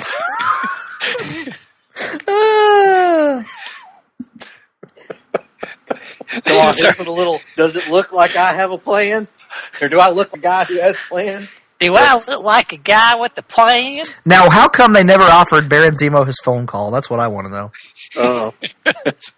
You know, I bet he could have gotten his phone call. Like, I feel like Baron Zemo is the kind of guy that would have installed a cell phone into someone's stomach at some point. Does he want his phone call, though? Yeah, that's a great point. Does he want his phone call? Does he? I just wrote my phone. There it is. Is this Gold Dust's car, by the way? It would be later used, yes, to be chased down by Roddy Piper as a result during the Hollywood backlot brawl. But I was going to say, actually, seriously, that Baron Zemo, that makes him so unique from the rest of the villains, and that's why I loved him so much in this, was that he was a schemer and not just a brute person or not just a boring person. Yes, and also another thing that I like about differentiating it is, and I realize I'm a sucker for this because I love the twist in Iron Man 3, I love the fact that these super soldiers we're seeing here now are kind of a red herring. Because we're watching this movie, isn't the inclination to think that these guys are going to fight Captain America and his friends later on in the movie? Yeah, they're going to be the thing that causes them to all, put their differences aside and come back together and realize that the whole thing was one giant misunderstanding and essentially, resolve the entire conflict by the end of the movie, which is not what happens at all, which is refreshing and actually a nice parallel between that and Winter Soldier because, at the end of Winter Soldier, all the things that have happened are in no way resolved. They're still in a very, the world is in a worse place after the dissolution of S.H.I.E.L.D. And kind of the same thing here as the Avengers are irreparably damaged by the events of this film. Yes, and these super soldiers who you're hyping up in the scene by having one of them actually get the better of Winter Soldier, they just get wiped out at the end of the movie, off camera. The heroes arrive and all of these super soldiers have already been killed, basically, before they've even been brought into action. I thought it was a brilliant stroke, a really clever misdirection, and a good use of a red herring. And yet another example that Tim, you've been pointing out during the podcast about the, I think, cleverness of the writing of this movie. Yes, and it's one of those things that if they had gone the obvious route of using these guys and putting them under Zemo's thumb, that would almost be a bridge too far. I think they probably had the goodwill to pull it off, but at the same time, it's a little, okay, this is really comic booky now, Right. And it's more in keeping with Zemo's motivations and what we've learned about his personality that he would just want them wiped off the face of the earth. Mm-hmm. He's not very nice touch. Yes, his character is not somebody that is going to pull an Ultron, for lack of a better word, and create something worse than what he's trying to destroy. He just wants to wipe them all out and take them off the board. Yes. Now, so we got Tony, we've got Black Widow here, we've got all these different sides are kind of being established here, and people taking sides. Were there any surprises to you guys about the sides that the the characters took in this movie. Did everybody kind of fall along the lines that you expected them to? From a character standpoint, I mean. I was a little surprised by Black Widow going the direction of, like, kind of falling on the side of the government. Like, I know that her story in Age of Ultron is kind of, she's trying to atone for past deeds and she wants to be held accountable and that kind of thing, but, like, I don't know, after her, I would think the events of Winter Soldier would have affected her much in the same way they did Cap, and that she would have responded to this in much the same way Cap did. And also, those two had shared a definite bond. Like, you get a brief glimpse of that and a nod to that when she comes to comfort him right after the funeral. But, I don't know, she was the only one that really, truly surprised me. Yeah, on that, we're now seeing, we're still introducing characters. I watched this scene earlier today, and I had forgotten how great this entire Queen's apartment sequence was. It was just amazing. Our introduction to young Peter Parker. Oh, good this Lord. Shouldn't work. It so really many shouldn't. reasons. Like, oh my. Yeah. Sorry, Tim. Yeah, you could probably state it better than I did, but I'm with you. I was thinking that earlier about how, like, what a tall task this entire introduction of Spider-Man has, and yet, I mean, like, you can nitpick a couple of things, but it really kind of comes off about as well as you can reasonably expect. At the end of the day, it is sort of like, if you don't know who Spider-Man is, it's like, what is going on? What is this? Who's this kid? Who's this woman? Why are we in Queens? But, again, why are you seeing Captain America Civil War if you don't have the faintest idea of who, at the least, who Peter Spider-Man is? You know? Yes, and to their point, to their credit, I think they actually did a good enough job of, I'm Peter Parker, this is my status quo. Because my mom actually didn't know that Spider-Man was in the movie before she saw it. She saw it almost sight unseen. And she kind of followed along pretty well with all of this, although she has the natural, you know, that's not Tobey Maguire, you know, like she had the natural, you know, it's a recast, so you have to deal with that. But just a great job of introducing this character, and how I never, because I didn't read that era of Marvel very much when Civil War happened. The whole Tony and Peter relationship was very unexpected to me, of seeing that on the big screen, and it just works. Tony as a almost, dare I say it, a father figure. We see that more, of course, in Homecoming, but he doesn't know what he's doing. He's awkward, just like Peter is, but he's just so godforsakenly entertaining. Peter nonchalantly trying to act like the costume didn't just fall out of the ceiling. So great. Oh my God. I can still save this. Yeah. You're the Spiderling, crime-fighting spider. Spider Boy? Spiderling, a name they're actually using in a currently published comic now. Oh God. I would suggest that the relationship between Peter the relationship between Peter and Tony works better because we have a much younger Peter Parker. Yep. And it makes a lot more sense why he would be why he would have a level of idolatry for Tony Stark. Yes. Not that it totally doesn't work in the comic, but I mean that is an adult Peter Parker who sees Tony, if not as a contemporary, then sort of a mentor, someone he could be someday, who's showing him how things could be. But this is like you said, more of a idolatry almost, and assuming that almost father figure role. Yes, a kid who doesn't have a father figure in his life. Mm-hmm. After these messages, we'll be right back. Promotional consideration paid for by the following. Hey, pro wrestling announcer Kevin Kelly here. I want to make sure you are all subscribed to all the great feeds here at Place to Be Nation. It's really easy to do. Just head to iTunes or your preferred podcatcher app today and search and subscribe to the Place to Be Nation wrestling feed, which of course includes the full archives of the Kevin Kelly Show, the Place to Be Nation pod feed, and the Pro Wrestling Only feed. Subscribe, listen, and then rate us and leave feedback today. And be sure to give Justin your true thoughts. I mean, don't hold back. After all, he is kind of a jerk. Just listen to Scott.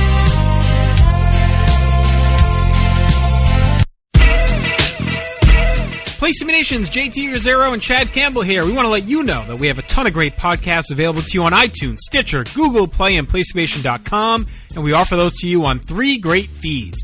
On the Place to Be Nation Wrestling feed, we bring you the Mothership, the original Place to Be podcast, as well as Main Event, Lucha Afterground, and our monthly pay-per-view reaction shows, as well as the Our Vantage Point podcast and Jeff Learns Wrestling.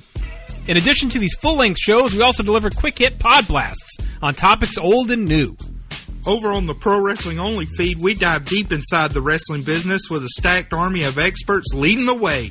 The feed features potpourri shows such as This Week in Wrestling, Greetings from Allentown, Psychology is Dead, Puro Potpourri, Stacy and Elliot's Bogus Journey, and the Military Industrial Suplex. We also have shows that focus intently on certain topics like Letters from Center Stage, Space City, and NWA Classics On Demand Adventure, Through the Years, Strong Style History, Strong Style Story, and Mount Olympus. Plus, the feed has the full archives of legendary shows like Titans of Wrestling, Where the Big Boys Play, Letters from Kayfabe, and much more. And on our popular Place to Be Nation Pop podcast feed, we offer such great shows as the Glenn Butler Podcast Hour Spectacular, Rank and File, PTBN Dadcast, Go Home in a Box, NBA Team, and Lucha Undead, as well as a veritable podcast heaven for comics fans with the Hard-Traveling Fanboys, Sellers Points, Todd Weber's Conversation, Geek and Sassy, and Imaginary Stories podcasts. You can find all of these current shows plus archives of our past podcasts, including The Kevin Kelly Show, as well by subscribing to all of our feeds on iTunes, and while there, be sure to rate and leave feedback as well.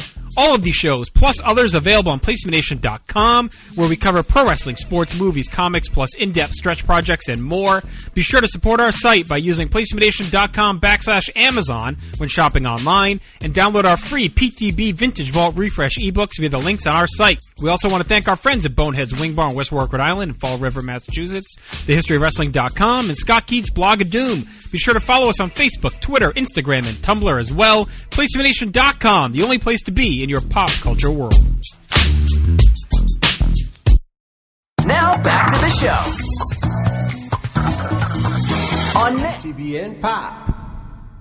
Sorry, I'm just sitting here watching the scene. Oh, I know. Yeah. As far as how the different sides shake down in this conflict, you know, I will say this about Natasha. I almost said Scarlet Witch, but it's so confusing. I know. We all do it, I think. But Black Widow, she has a pretty good line, which she may have already said it. I don't know, but she says something along the lines: just because it's the path of least resistance, it doesn't mean it's the wrong path. Mm-hmm. And I think that her stance is it's pretty true to her personality.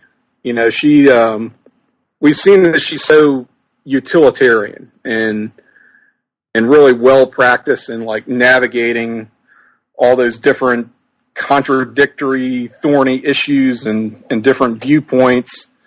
So it's not so much she really lacks conviction in what she's doing, but she's the type of person who's going to place herself in whatever role is going to maximize, right, her ability to affect the change she wants to keep going. I like where this is going. Yeah. So I like this line of thinking. Be the change you want to see in the world. She's going to, whatever it takes to do that, that's where she's going to insert herself. Quite frankly, I would suggest that those principles, those core principles you just talked about, is why Mid-South Wrestling was the hottest territory in the Mid-South in the 1980s. Mm. I'm glad this happened. Now, those principles do indeed, and that's a great point, because I agree with you. I think that Black Widow's motivations make sense because Cap is, at his core, an optimist. He is an idealist. Yes. And Black Widow, at her core, is a realist. Mm-hmm. And so she is not going to, her natural inclination, I should say, is not to side with the most ideal solution, her natural inclination is to side with the solution that makes the most sense and will likely result in the best case scenario. And in her eyes, Tony's solution just makes more sense. Well, and even if ultimately she agrees with Cap, right? She's not above undermining the position that she's in, which we will see a little bit of later. Mm-hmm. So she's very savvy in that regard. Yes, and very conflicted, because perhaps there is no character on the team more conflicted perpetually than Black Widow. Mm-hmm. So a really good job here. And here we see Hawkeye. Poor Hawkeye goes through all this damn effort, and now she's stonewalling him. I like the way he's written in this better than Joss Whedon wrote him. Not that he gets as many lines, as much attention, but I don't know. Something about it just feels a little bit more natural to me. One of the most one-sided contests probably ever. Hawkeye against the Vision. Yeah. And it's so Hawkeye for him to do this. I will say, I really appreciate how this movie leans into kind of the, I don't want to say bumbling, that's the wrong word, but the overmatched.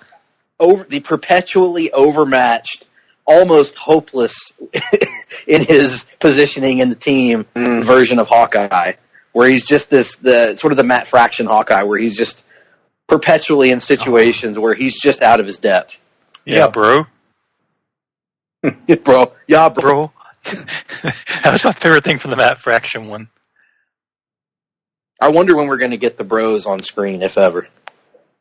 The Russian mob. That was fucking cool. Yeah.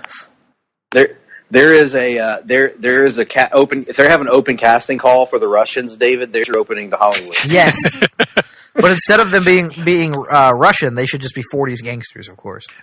Or redneck. Yeah, bro. Which one. Yeah, bro. Yeah. And Hawkeye should be a 40s gangster too. Yes, he should. And Pizza Dog, strangely enough, should have the voice of a Pizza 40s Dog gangster is as well. also a 40s gangster. I forgot Looks like your dog Pizza Herschel. Dog, yeah. Like Herschel, yeah. Yeah. Herschel's non-existent voice. I'm the boss around here, see? Yeah. Oh. Shaw with his badass cars. To answer your earlier question, Cap with his 1960s Volkswagen Beetle. Yes. Go ahead, David. I side with Nick. Like I think Nick said it well, even though I definitely understand where Tim came across as well. Natasha was the shocking one for me, especially because of the bond with Cap and Winter Soldier. It sounds to me as if you're taking Nick's side and I'm taking Tim's side, and we're creating something of a hard-traveling civil war. Somewhat of a hard-traveling fissure in our assholes. Which could lead to a Rosebudian situation. There it is. And which could also lead to, well, anal bleeding. Anal bleeding. Well. Fuck. Oh. Isn't this technically a Hard-Traveling Fanboys episode? I guess technically it is. Yeah, this is going to drop in April. We are in Love Month here at the Hard-Traveling Studio. Glad when it's over. Talking about things we love. Yep. I love this car. Is another thing I love. I love that. Did I just had at Cap finally getting to kiss someone? Yes, we haven't talked about that. One of my favorite scenes in the movie, not for the kiss, because I don't really care at all about Sharon Carter, but because of the reaction of Falcon and Winter Soldier in the car. Tremendous. Like, I love this scene. It gets me every time. And this movie, as we'll see in the fight scene that comes up, it makes me want to see Falcon and Winter Soldier in a buddy comedy. It has to happen. Oh, this is great too. Yeah, this is good. His reaction to Scarlet Witch is so perfectly Paul Rudd. I know you too. You're great. Checking his width there. And it's such a minor thing that Paul Rudd, his Scott Lang, he always addresses Steve as Captain America. Yes. The full salutation. It's never Cap. It's never Steve. Not even Captain Rogers. He's always Captain America. Captain America. He's such a fanboy. It reminds me of Krusty introducing his guests. And hey, NBA Hall of Famer Hakeem Olajuwon. Yes. This is well, that was a very helpful subtitle. In parentheses, man speaking German on PA. Right? In parentheses. Yeah, interesting little Danny hodgepodge of a team that we've got put together here with Cap, Scarlet Witch, Ant-Man, Falcon, Winter Soldier, and they're getting ready to go up against some heavy hitters. Here we go. This is the arguably the peak of the movie right here. The Blue Woods wheel. Oh. Mm. You know, I think I could have seen Hawkeye going either way in this. No, Hawkeye, I think it has to, because of Age of Ultron, pretty much has to come down on the sides of keeping his identity secret, because his secret identity is the only thing that's been able to afford him the life that Fury set up for him with the farmhouse and everything. So I kind of got why Hawkeye was where he was. Very much so. I just look at it differently in terms of because he's so concerned with protecting his civilian/private life, he would not want to become a wanted fugitive. An enemy of the government, exactly. So that's why I could see it shaking down either way. Oh. You also have to keep in mind that Hawkeye at no point has worn a mask. Right. In the movies. That's true. So his identity is basically public already. Unless it's Superman Man syndrome. Well, that's true. Maybe. I mean, no glasses, but still. Yeah, that's true. The goggles they do something. Does he wear goggles something in these movies? I don't. Do you? I don't. Does he even wear the goggles in these movies? I can't even remember. I don't think. I don't think so either. Yeah. Now I've said it. I don't think he wears goggles. Not that I recall. This is so cool. All of our players in place. So, an hour and 30 minutes into the movie, we have finally introduced all of our characters. Again, something that should not work, but it just does. It does. It does in a way that it, like you said, it shouldn't, and it probably wouldn't. And oh my God, man, actually, getting a really, really badass moment. MVP of this fight scene. Yeah. Well, I also love the really good acting from RDJ. He really was selling it. Yeah, it's so cool because I'm like this too. I love the wit and the comedy of Tony Stark in these movies. And here's the chance to see the other side. Everybody's see the other side of RDJ. But yeah, this is such a great scene. Like Ant-Man again. This is great. A hammerlock. And and this part, I love Bucky and Falcon chasing after Spider-Man, and him kind of humiliating them. Actually, yes. You have a metal arm? That is awesome, dude. Wait until Spider-Man meets Cable one day. Oh. You have a metal arm and a laser eye? Greg, Bucky has you college hair a little bit.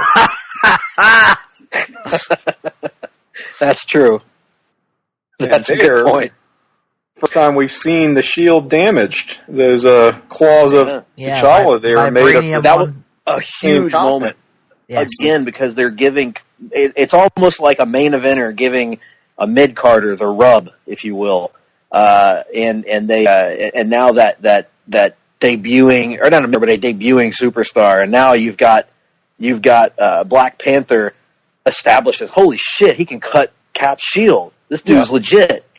And now this is awesome as we're establishing Scarlet Witch's extent of her part of the extent of her powers. And Tony, great stuff here. The perpetual motion in this scene, yes, is awesome. And yet, playing off what we said earlier, you can see everything that's happening.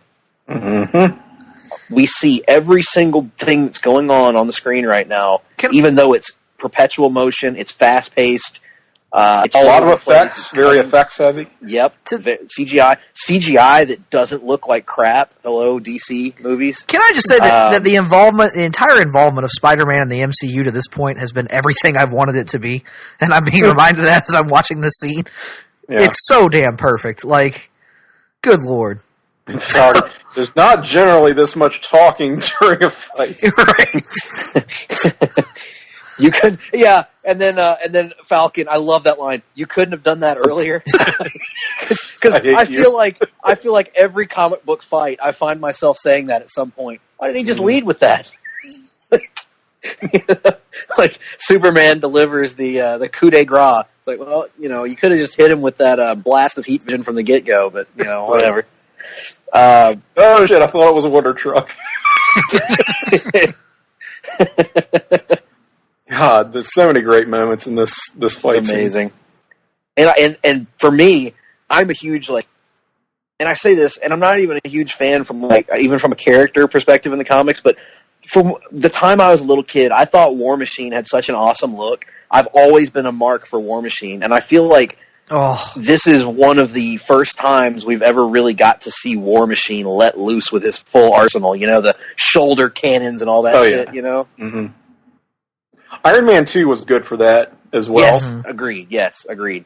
That's something we noticed on the rewatch that I had forgotten about. That he does get some pretty cool moments in that. But yeah, I love getting to see him throw down the arsenal. And this was like the moment that sold you in the trailer. Like, not that we all weren't pre-sold, but this little shot right here is like what we all watched in the trailer and like, oh my god, that looks awesome. This is the Civil War version of the shot from Avengers where it pans around them, Mm-hmm. Right. This is like this movie's version of that, and it's I think it's iconic. They're not stopping. Neither are we. Or the opening of X-Men the Animated Series. Yeah, that's what it looks a lot like. Oh my god, yeah, perfect. Oh, holy how shit, good you're right, is this? It's the exact same thing. Which we never saw in the series itself. How good is this? I wonder if someone has ever put this scene to that music. That would be amazing. The only thing missing are when Wanda's shooting her blast and Iron Man's shooting his repulsors, they need to be coming out as gradually increasing in size concentric circles. Concentric circles, yes. Yes. And canceling each other out. Yes. There's also not enough massaging of their own temples in this movie. Well, that's true. Seeing things get a little personal now. Yes, Hawkeye and Black Widow actually fighting each other. That was unexpected. And see, now Wanda could console her and make up for that. That's true. That's true. They both have a lot of... yeah, Bucky, you're in over your head, my friend. Snap. And Spider-Man, he's like the dookie kid here, but he's so powerful that he can get away with it. Like, even when he fucks up, it's okay because he's just got that much going for him. Mm-hmm. And again, it gives you a reason for how he could possibly hang with Cap because he got powers, he's, Cap's clearly holding back because he knows it's a kid. And I also, definitely, that's a point that's made in this fight. Is Iron Man even says at one point, well, Plan A was to go easy on him, and the iconic shot here of Hawkeye launching Ant-Man on the head of an arrow here from the Avengers cover. Oh, terrific! Look how good the CGI looks. Just this entire thing. I mean,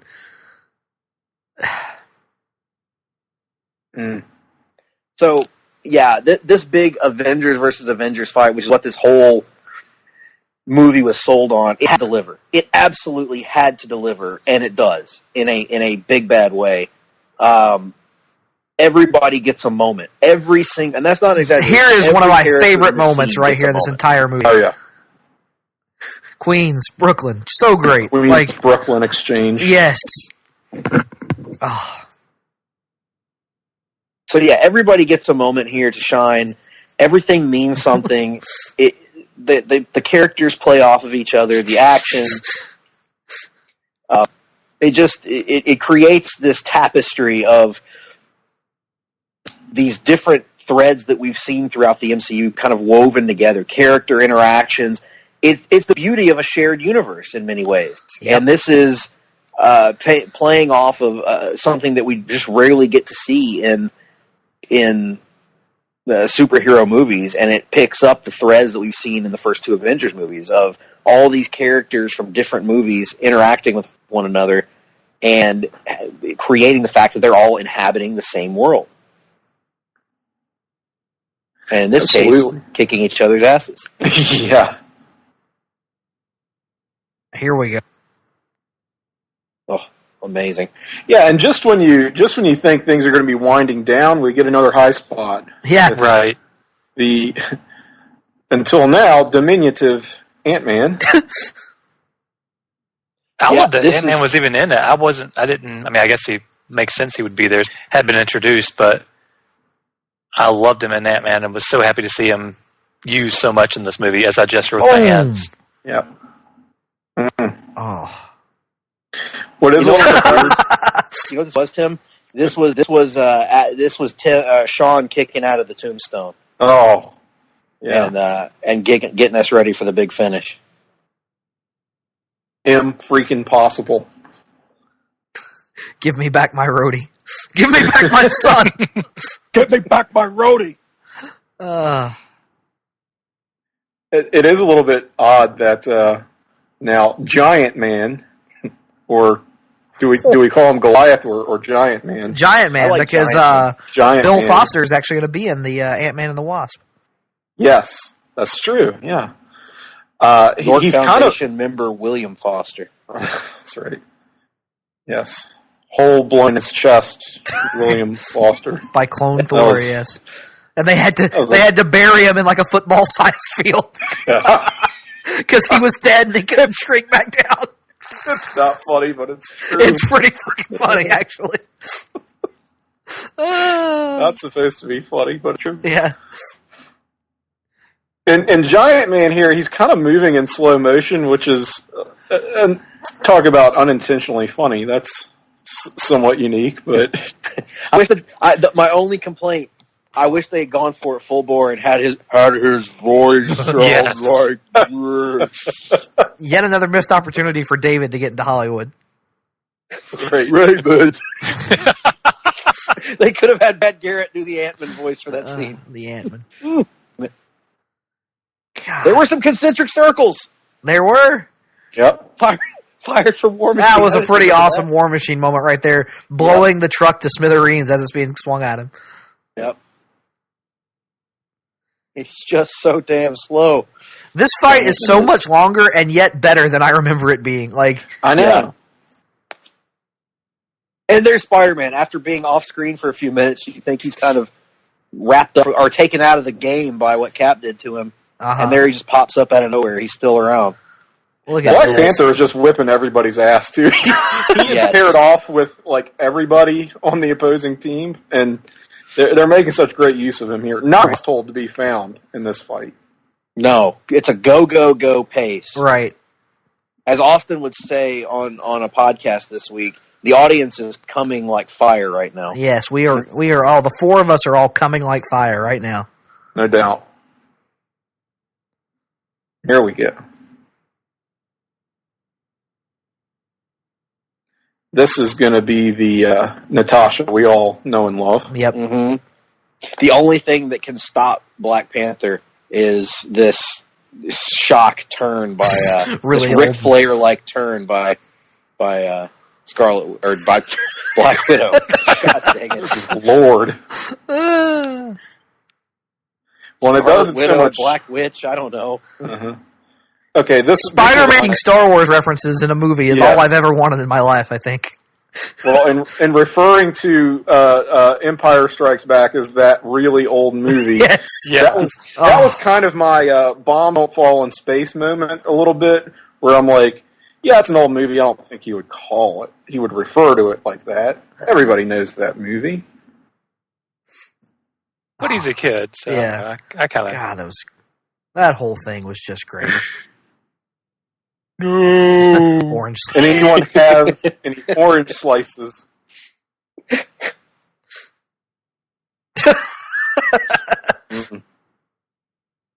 Orange slices. Not a fan, actually. No? I like orange slices. Yeah. The candy or the fruit? The candy. I like the fruit. Yeah, I don't like the candy either. Those things are weird. I don't think anybody likes the candy. I actually kind of do. I'm weird. Really? Like that. Orange slices? That makes a level of sense. Given that it's a snack primarily enjoyed by 70-year-olds, that makes a level of sense. Well, I mean, it takes me back, anyway. He's also a big fan of hard candy. Rocking the Werther's Original. Werther's Original. Hey, I actually like Werther's Original, so I can't say anything. I love it. Nick Duke, who wanted me for liking Cracker Barrel because old people go there, loves Werther's Originals. I do love Werther's Originals. That's the oldest snack in the book. I'm going to own that one. I'm going to own that one. Unlike your geriatric love of Cracker Barrel that you deny as being geriatric. Now, yes, that's a way to make us not sound old, David. Cracker Barrel is the bomb. I mean, I'm always self-conscious when I eat there, but I do still eat there, so... Yeah. Just a matter of time before Greg and David are ponying up to the 5 o'clock special at Barn Hills. See, I don't understand the false equivalency of Cracker Barrel and Barn Hills. No, they cater to a similar clientele, is all I'm saying. But Barn Hills is a buffet. What the fuck? That was supposed to be my John Anderson, but it didn't happen. No, it did not. That's true. This is the moment in the trailer they kind of tease you with the fact that somebody might actually die in one of these. Oh my gosh! Yeah, I thought they killed him. Yeah, I did too. In the theater, first time I saw it. Yep. You kidding me? You kidding me? I mean, let's be honest. He given the fall, shouldn't he be dead? In all seriousness. So shouldn't most of them have died at some point? Though? True, but he gets out of it with apparently a broken nose and a fractured pelvis or something like that. Right. I believe the injuries you're looking for are a fractured rhomboid, which is the injury Shane McMahon suffered in the Kevin Owens attack last week. Or what is it, Greg? A rhombus. A ruptured disc which fragmented into his spinal column. To his spinal column. Yes. Is that also wrestling? Yes. Everything we ever do is wrestling, David. You know this. Not only is that wrestling, David. Yes, that's the elusive Chris Benoit reference. Oh dear Lord! Won't hear that one ever again. No. Oh, yeah. Anyway, I'll make another bad joke. Zemo. Zemo. Now I'm not gonna. Damn it! I had a transition from Benoit to Zemo, and I'm not gonna go there. I'm not going to do it. Because their wife and kids are both dead? Dear Lord. Wow. I mean, is that what you were going to say? Admit it. Admit it. Speaking of... Quite frankly, it's not for me to say. You want to let me take the fall solo? Fine. That's exactly what you were going to say, and you just won't come out and admit it. Or it could be the dead body here, but yours makes more sense. We are full of it tonight. So let's talk more about Chris Evans' hair. It's remarkable. And it looks good for just having a helmet on, like the fact that it just rebounded into... It's always perfectly coiffed. Yes. Naturally That's a good head of hair. Now, here's a question. Here's a question for the panel. Now, David, I'm going to let you go last on this because you're kind of a hairologist. He is. He's the hair expert. For celebrities. Who's got the better head of hair here? Do you think that Sebastian Stan's Bucky or Chris Evans Captain America? It's Cap. To me, anyway. Yeah, Team Cap. Bucky just has long hair. He can do whatever he wants with long hair. Right. Yeah, Cap off the short hair. He's got the short hair. Which means he does like women, apparently. So there you go. Yes. Yeah. Now, what are your thoughts on Bucky's hair, other than the fact that it looks like mine in college, apparently? All right. I don't know that Drew Carey ever had long hair that I can remember, David. Drew Carey. Good God. Wow. Drew Carey. Hey, I didn't come up with that one. That is. I know you just perpetuated it. That is wholly the creation of your wife's erroneous. Greg, would you like it if I make one of my embarrassing comparisons? And yet funny. Yeah, go ahead, David. Yes. Why am I doing this live too? But anyway, somebody once said I look like Clay Aiken, and I almost. Yeah, that's worse than Drew Carey. So. Oh, I thought you were going to say William Hung for a moment. That. I feel like I just made an expression not unlike Blanche from the Golden Girls when, or Dorothy perhaps, just taken aback by that one. Not sure. I got one. I got an embarrassing admission that hopefully will clear the panel here. I once purchased a Clay Aiken CD. I'll do you one better. I once purchased a William Hung CD. Inspiration. No, that's better though. At least that has comedic value. I didn't buy the Clay Aiken CD for myself. I bought it for my mom as a Christmas gift. While we're on the topic of like terrible former American Idol performers, I didn't realize the other day that little sweet guy from the Diet Dr. Pepper commercials is Justin Guarini. Yes. Yeah. Now Justin Guarini from Justin to Kelly. From Justin to Kelly, yes. the two finalists of the first season of American Idol. I guess I haven't seen the commercial in question. Yes. Yeah, I haven't seen the commercial either. I think that could be a David Sunday character. That could very much be a David Sunday character. Little sweet. I think, David, you need to get on that. You need to see it. It would be tremendous. The Diet Dr. Pepper? Yeah, the Diet Dr. Okay. Little Sweet. What's his name? Little Sweet? Little Sweet, yes. Little Sweet, yeah. Is he anything like Lil Penny was back in the 90s? He's just a singing, high-pitched pop star who also happens to be a midget.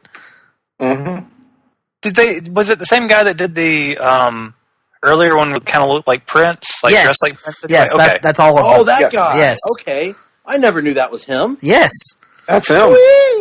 That's right. Then, David, if you nail down your Little Sweet and you and Greg can fulfill the ultimate pairing of going as Halloween this year as the Dr. Pepper guys. You, of course, as Little Sweet, and Greg, of course, as Larry Culpepper. Larry Culpepper, yes, the best commercial guy ever. I would rather go as Kelly Clarkson than Larry Culpepper. Drew Carey or Larry Culpepper? No, or Kelly Clarkson. Or Kelly. I like Kelly Clarkson. Kelly Clarkson. Never mind. I'm not going to say that. I'm not going to. I know what you're going to say. I'm not going to go. I know what you're going to say, and I'll tell you off the air what you were going to say. Anyway, it's the sweet one. Something tells me that Scott Steiner would not be a huge fan of Kelly Clarkson. That's all I'm saying. Oh my gosh! What is? Good gosh! What are we doing? What is wrong with? What has happened? Hey, that guy looks like Henry Cavill. He kind of did. Nazi looks like Henry Cavill. Frozen Nazi, frozen commie. Who gives a shit? Whatever. Hey, this middle of the ocean prison is awesome. By the way, yeah, the raft. They could not do the Dome prison from the comics because of no Fantastic Four, but this one's pretty damn cool. But the raft was actually, didn't they use this in the Avengers, Earth's Mightiest Heroes? Did they use the raft or the vault? I remember the raft from the New Avengers run that Brian Michael Bendis. Right, yeah. After Avengers Disassembled. Mm-hmm. Because for this time it was the vault as the supermax, supervillain prison of the Marvel Universe, and then all of a sudden it's like, oh, what's the raft? And that was a Bendis, I think. I want people to come for me. When we got those people, they were coming, by God. They were coming like fire. We were laying our shit in, and they were coming. Laying our shit in? I was humping his ass, and that motherfucker was flopping like a crappie on the deck. I tell you what, God dang it. That crowd was coming. Hey, here's another great scene. This is... Yeah. Now, earlier, when we were talking about Rhodey, I couldn't help but hear are you kidding me? From you, Tim, and I was thinking about Ric Flair hosting a podcast around this time in the Avengers universe, where somebody would say, Rick, long time no see, man. How you doing? Yeah. Oh, I'm good, but War Machine's dead. Fell right out of the sky. Oh, I I didn't know that. Well, I mean, other than that, how's life going? Oh, it's pretty good. Me and my daughter, we just visited the grave of Quicksilver. He's dead too.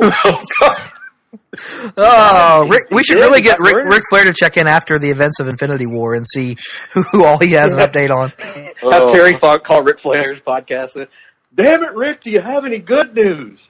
I just thought you wanted to know about Tommy Rich's teeth. Why are we like this? I don't know.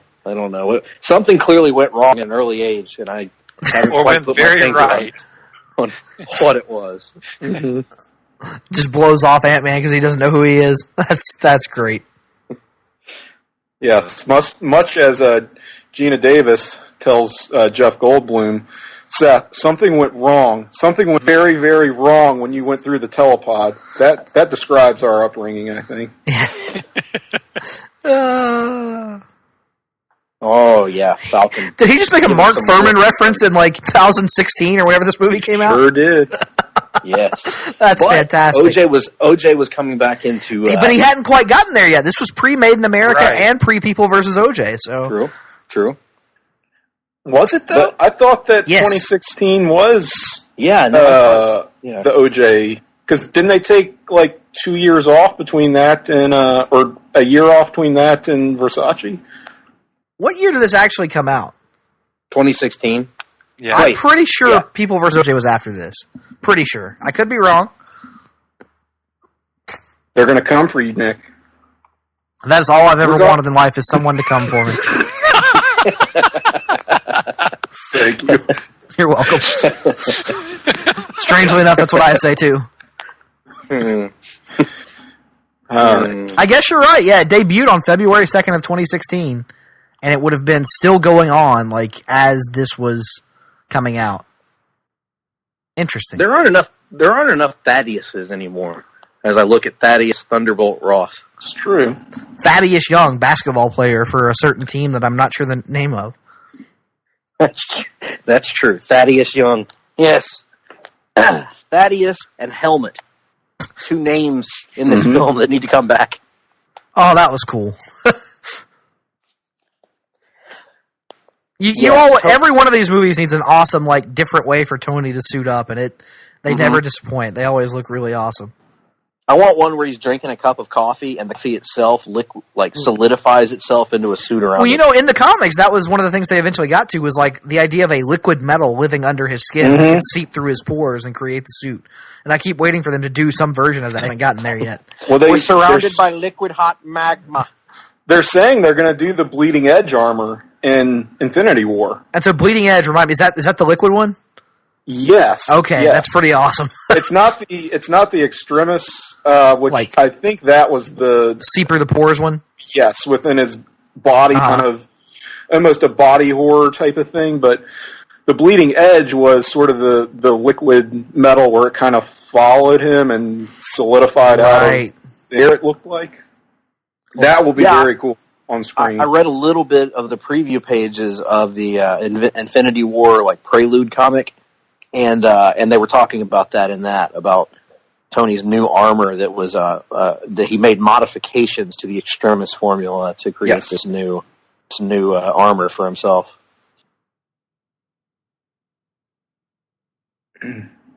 Now we are getting our principal players in place here for that's way more alliterative than I needed it to be, but for the finale. Mm-hmm. And we're going to get that reveal Greg talked about where they're infiltrating this facility expecting to meet, heavy resistance from these awakened other versions of the Winter Soldier, an entire squad of them. And that's not what they're going to find at all. Yeah. First, they're going to find Iron Man. And then they're going to wrestle for 60 minutes. There he is. We're preparing to go. Oh, what if it had been Arnold as Iron Man? How awesome would that be? It would have been if they had made the Avengers in the 80s. Imagine Arnold as Helmut Zemo, where he just gets to say his name over and over again. Do you understand who I am? I'm Helmut Zemo. You killed my family, you bastards. You killed my father. Big mistake. Big mistake. You bastards. You fucking assholes! You sons There of it is. bitches! There it is. You big, giant, nasty, wart-infested pieces of cauliflower. Hey, speaking of Arnold, somebody finally gave me their Amazon Prime login, and I discovered that Raw Deal is on there. So there's something that's happening in my near future. Ooh, that might have to happen in mine too. I've got Amazon. I haven't seen Raw Deal since I was like 6. Like it's been a long time. Other than that GIF of Arnold driving through the complex and machine gunning people, which is incredible. Well, the Raw Deal has 2 things that people need to remember about it. Number poster. 1 is one of the great Arnold one-liners, which is, "You should never drink and bake." Number two is the greatest Arnold poster of all time, yeah. and I will hear no argument otherwise, which is, "They gave him a raw deal. Nobody gives him a raw deal." Raw Deal, starring Arnold Schwarzenegger. Oh, God. And there's a Channing Tatum locked into 2. Oh, Channing Tatum with a bullet through his head, finally. After years of dreaming, I finally have seen it. Oh, goodness, Nick. And there's the chick from Guardians of the Galaxy 2, the gold chick. I thought it was Sonya Blade momentarily. Oh. Could have been. Played by, what's her name? Bridget Wilson? Played by Veronica Vaughn. Yeah, what's her name, though? I don't know, she's married to Sampras, Pete Sampras. I thought she was married to Agassi. No, Pete Sampras. I don't know. Andre Agassi, Pete Sampras, who gives a shit? Pete Sampras was better than Andre Agassi. Thank you very much. Andre Agassi had that awesome mullet there for a long time, though. He did. Which you forget. He did, but Pete Sampras gave us stuffed crust pizza, though. Is that really how it happened? He gave us stuffed crust pizza. Yes. You see, when stuffed crust pizza first came out, it was Pete Sampras who appeared in a television ad to let us all know that crust pizza had indeed arrived. Here we are talking about stuffed crust pizza and Pete Sampras right over the emotional climax of the movie. Right. Well, all I know is that Veronica Vaughn is a character in a movie. One hot piece of ace. Bridget Wilson is her name. Bridget Wilson, yeah, I thought so. Who was Peta Wilson that played La Femme Nikita on USA Network? Peta Wilson? La Femme Nikita. Oh, that's right. They need to put them on the network. Yeah, they do. On the WWE Network? Oh, yes. That and Silk Stalking. Shows that used to yeah, Silk Stalking. Yes. And La Femme Nikita. And Murder, She Wrote. Which, when you were a kid, you were convinced, hey, there's finally going to be titties in this. There's finally going to be titties in this. And there were never titties in it, Tim. Not one time. Never titties in it. But God, she was hot. Oh, and Pacific Blue, they need to get that up there. Yes. Pacific Blue with Shawn Michaels' appearance on it with the bicycle shorts. Oh, here we go. I'm convinced. This is going to be awesome. I'm convinced that Shawn Michaels' banana smuggling bicycle shorts came from the set of Pacific Blue. Here we go. I believe it. All right, now here's the emotional crux and climax of this film that we are doing a disservice. Why was there a random camera in the middle of the woods on a dirt road? That's a good question. Where were they headed with this stuff? Are they going to a compound? They said in the little flashback scene that Tony was reliving using the VR or whatever that they were going to make a stop at the Pentagon on their way to the Bahamas. Okay. So perhaps just increase security as they get a little closer to their destination. That's how I'm going to hand wave that one away. Yeah. Yeah. Or the footage could have been monitoring footage to make sure that Winter Soldier got his man. Uh-huh. Oh. And woman. Oh yeah, this. It's almost. Isn't it great? Like it's almost like Tony, as upset as he was about what happened to his dad. Like it's almost like he could have accepted that to a degree because he and his dad had a very contentious relationship. Yeah, but when he goes back and kills his mom, and you can see the switch flip in Tony's mind. And you know what's great about this scene is we know and love Tony Stark in these movies for being like the most hilarious character in the Marvel Cinematic Universe, and yet here in this scene, when he turns it on, you really believe that he's about to beat the ever living hell out of Bucky. We all in our minds, we know that Bucky's probably got him in a one-on-one fight, but this job, the facial expression from RDJ, is making you believe that Bucky has stepped into some shit he can't get out of. And in 1 second, you suddenly I wouldn't blame Tony. I know. Not only that, but me, the first time I saw it, I was like, do it. I fully flipped here from I got to see both sides to I hope Iron Man beats both their asses, Yep. Well, that's the thing that I definitely, not the first time I saw this movie, but last night watching it again, I will admit I kind of turned at this point because what they did was very smart. This has now become a handicap match. And and they're the heels. Captain America. Yeah, they're the healing heels. it up. They're healing it up against Tony, and that's a very difficult thing to pull off. Again, in a movie called Captain America, where your sympathies are sort of designed to lie with Cap, the breastular character of the movie. That joke gets me every time. I appreciate that. I didn't see it coming. Oh. Glad that could happen. I agree completely with you, Tim, because regardless of where you were on the sides at this point, and of course the line from Tony, he killed my mom. That is at the core, whatever political kind of stance you might take on the discussions in this movie, that is the ultimate motivation that goes beyond everything. That's what it comes down to. Yeah. It has to. And Cap, it kind of gets across, even seeing the pain on Tony's face, Cap does not waver even for a second. And he is steadfast in his defense of Bucky to a fault. It makes you want. It makes you understand how Tony can see Cap as being blinded by his friendship with Bucky. And at the same time, Cap is not wrong. It wasn't James Buchanan Barnes who did this. It was this killing machine, this soldier that had been created and was not acting of his volition at all. He's entirely right when he states that.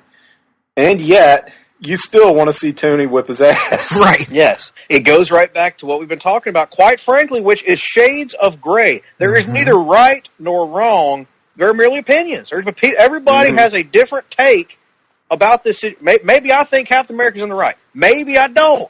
It's not for me to say. Do not tweet me. Do not text me. Do not email me at the loneliest website on the internet, jrsbarbq.com, and tell me that one side's right or the other. It's shades of gray, people. It's all right. What a great line from Tony. I don't care. He killed my mom. I'm kind of I can't fault you there.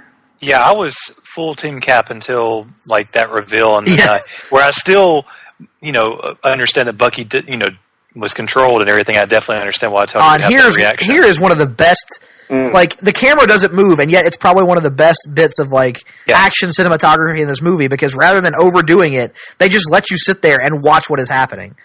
Which is what I want in an action movie. Yes, it is beautiful. So unlike most things you see in other modern action movies. And the movements of Iron Man in the scene are a little artificial, a little obvious, but it's not bad. It doesn't take you out of the scene, and it still creates this really, really good fight scene with good storytelling. And the heels win. The heels, yep.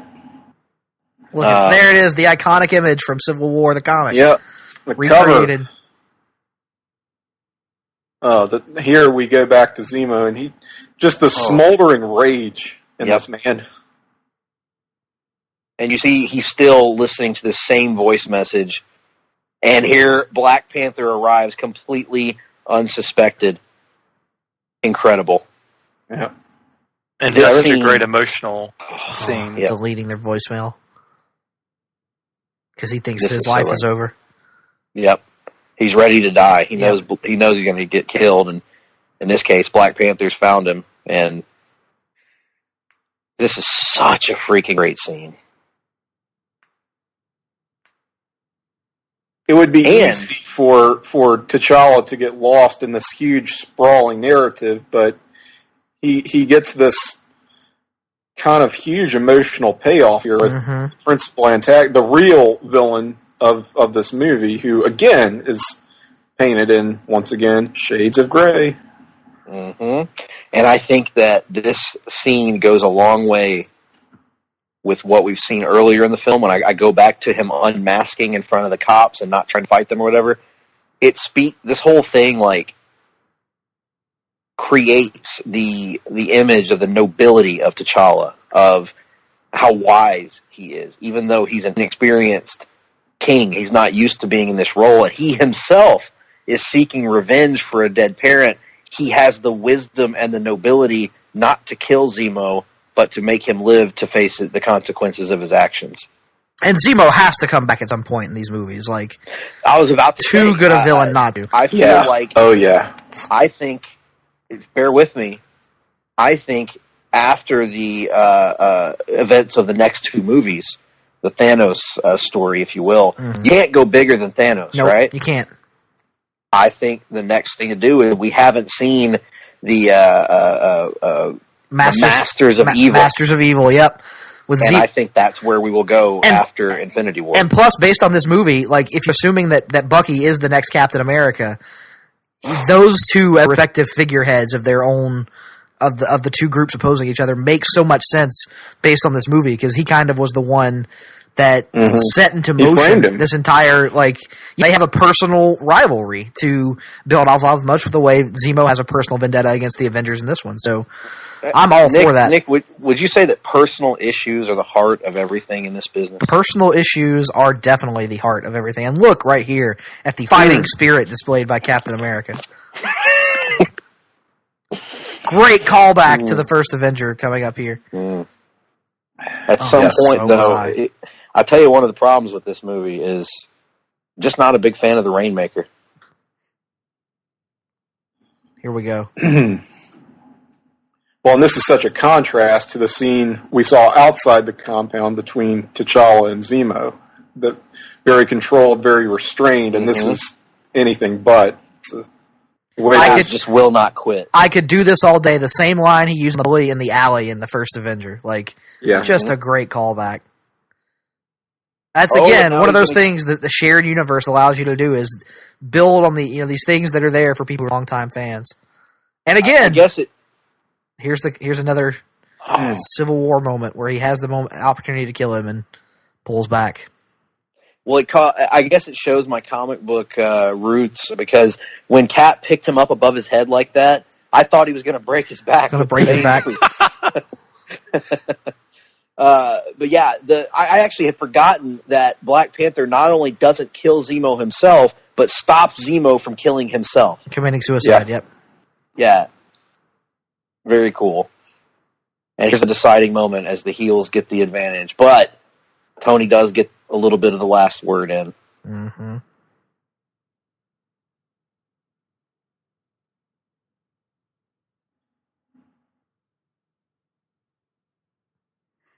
Doesn't belong to you.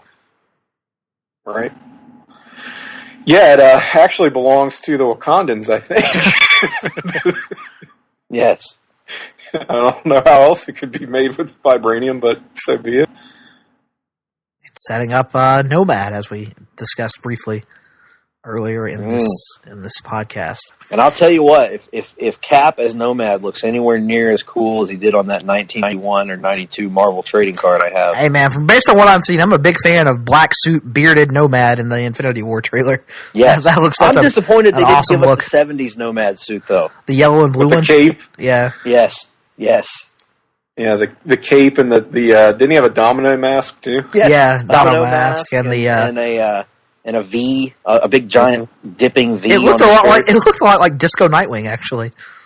Some similarities, yeah. Everett Ross threatening him, or he could always just be, as he was simply known in the '80s, the Captain, wearing the costume that would later be picked up by U.S. Agent. U.S. Agent, which I don't know if this is a controversial opinion, Tim, but I feel like it might I almost called you Cap, but you're Tim. Wow. Cap is a fictional character. Start crying. Tim, is it controversial to say that I think the U.S. agent costume is awesome? Oh, no, that's a great costume. Yeah, it's a cool costume. I've always loved it. Yeah.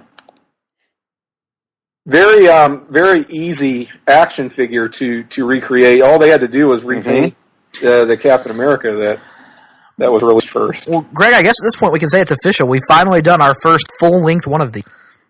Oh, my gosh. And as a result... This is the first time. And as a result, there ain't going to be no rundown. Ain't going to be no rundown.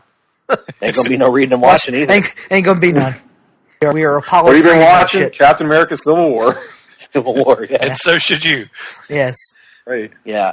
I love this scene, too. This scene between Rhodey and Tony. You see Rhodey has lost the ability to walk, and it's so easy to get discouraged, but he's not. You know, he's like... and the thing is, if anybody in this conflict should have a reason to doubt what they've done, isn't it Rhodey? Yeah, it should be Rhodey.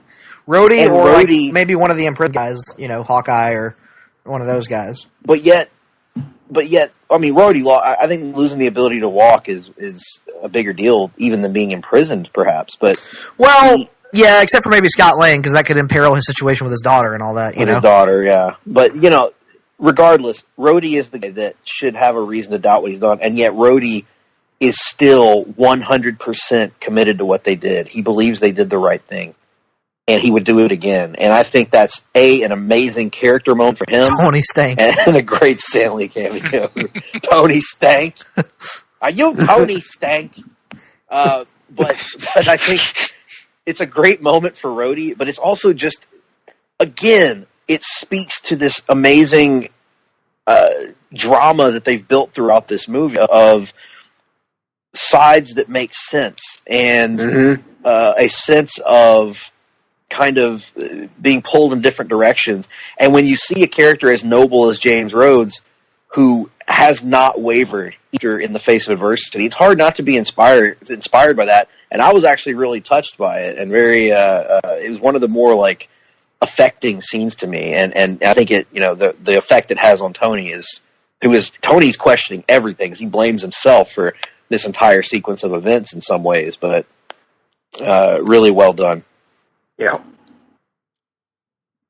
And here's Cap freeing his comrades, keeping his promise, and helping his friends out of a jam. And of course, Steve writes Tony a letter because he's Steve Rogers and he's 100 years old. And he sends a flip phone too. And he's finally like admitting some fault, even if it's after the fact, and makes you wonder if he actually means any of it. But still, it's Captain American. He believes. He means it. When it's convenient to believe it. No, Cap come on. That means everything. He is idealistic, perhaps to a fault. Yes, but you can never doubt the sincerity of what he says. He may withhold information, but he does not lie.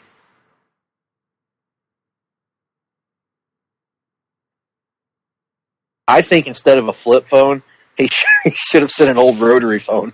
Oh, what a great movie! All right, really is. Well, I think we've got a couple of post scenes here, right? So give it to you. Yeah, but we can. Louis D'Esposito, the legend himself. Should have been Luis Guzman. Yes, he would have been a great addition to this film. I feel like I've said probably as about as good as an addition as Michael Pena would have been. How about that? Oh, ridiculous, Nick! Get out of here with that garbage. Anyway, Tim, what were you saying? We keep saying it throughout this conversation is so much of this film should not work, but the Russos are no dummies. Right. They really go the extra mile to tell this story and as you were saying, Greg, give credibility to both sides in the conflict. We see Steve and Tony's positions. It's kind of like the sum of their experiences up to this point, what they've been through, gosh, how many movies now? And not only that, we saw Steve like reminiscing and feeling, again, so idealistic as he is, especially in light of Peggy's death. Like, they were so smart to put that funeral scene right after the debate over the Sokovia Accords, just to show you that it's not just him and who he is as a person, but this is an especially heated and emotional time for Steve Rogers. Oh, yeah, this. That's right. I was trying to remember what the post-credit scenes actually were. Yeah. The broken white boy in need of fixing. Mm-hmm. Mm-hmm. But yeah, they exactly. It's setting up all these different areas where you can believe what's going on. And I think one of the things that they even end the movie on this note, there are no easy answers. No. For any of this. And I mean, we talked about Tony as well, just being racked with guilt over his role in Avengers, Age of Ultron, what happened in that whole course of events, and that he's broken up with Pepper, albeit off screen, I guess. Thinking about his parents, feeling just sort of mopey, and how these things just sort of converge. I mean, it would have been so easy for this script and this movie to just be like a lame, dumb excuse to bang action figures together, but it is so much more. Mm-hmm. And I think that's why I admire it so much more. Absolutely. And to be completely honest with you, Tim, I probably would have accepted just lame excuse to bang action figures together. They could have gotten away child with it. In me or whatever. Yeah. But they didn't settle for that. There we saw the shot of Wakanda. Now I'm fast forwarding to the other post credit scene. Weren't bad. So I think we hit most of the actors in the film. I just wanted to make sure we didn't leave anybody out. That the other post credit scene is at the 2:26:30 mark for those of you who want to fast forward through credits like I do. Oh, I momentarily forgot about it, but yeah. Yeah, me too. Spider-Man getting his new the spider signal, I think, is if I remember correctly. Spider signal. Some guy named Steve.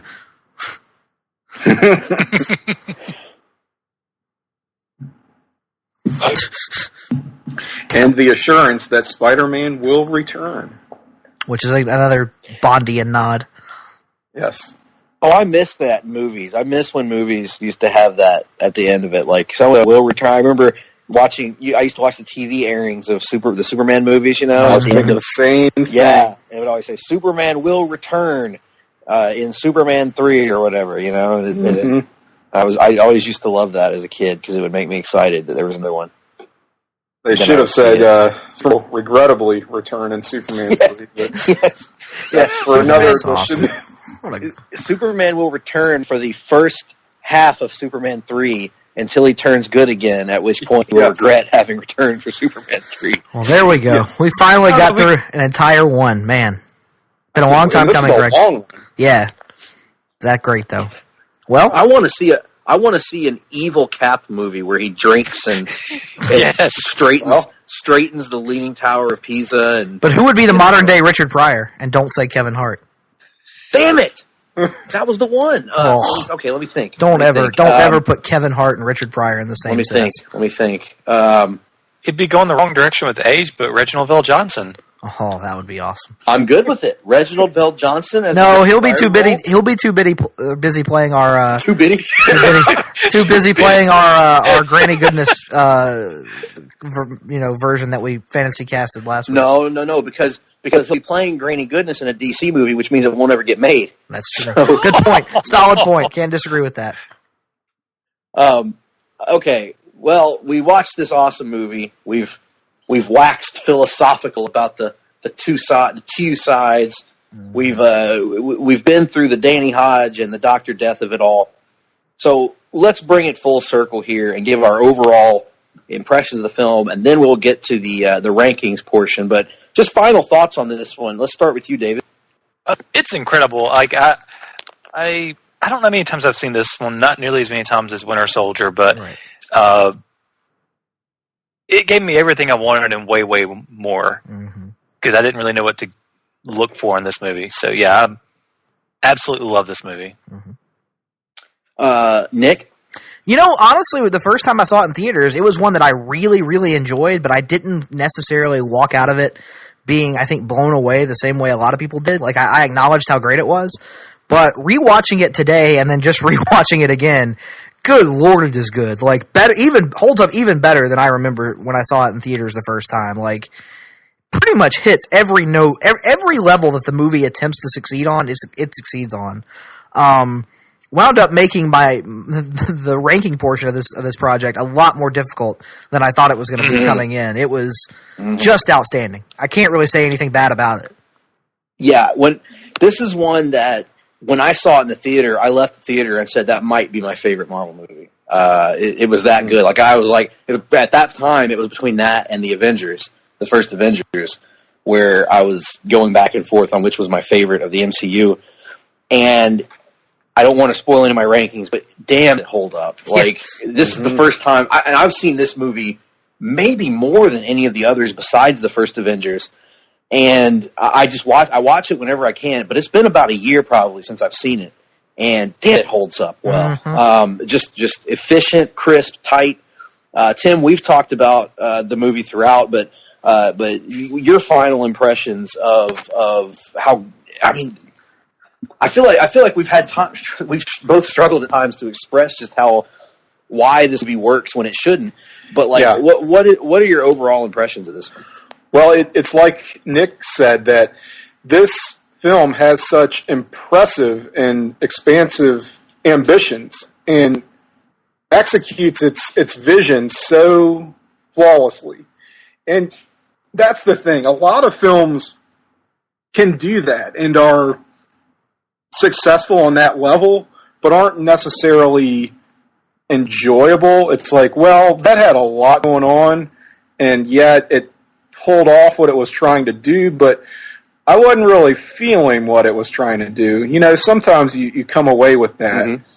But this not only accomplishes that, but is such a damn good time at the movies, you know? It is just so purely enjoyable, and I would concur that it's rock solid in my rankings as well.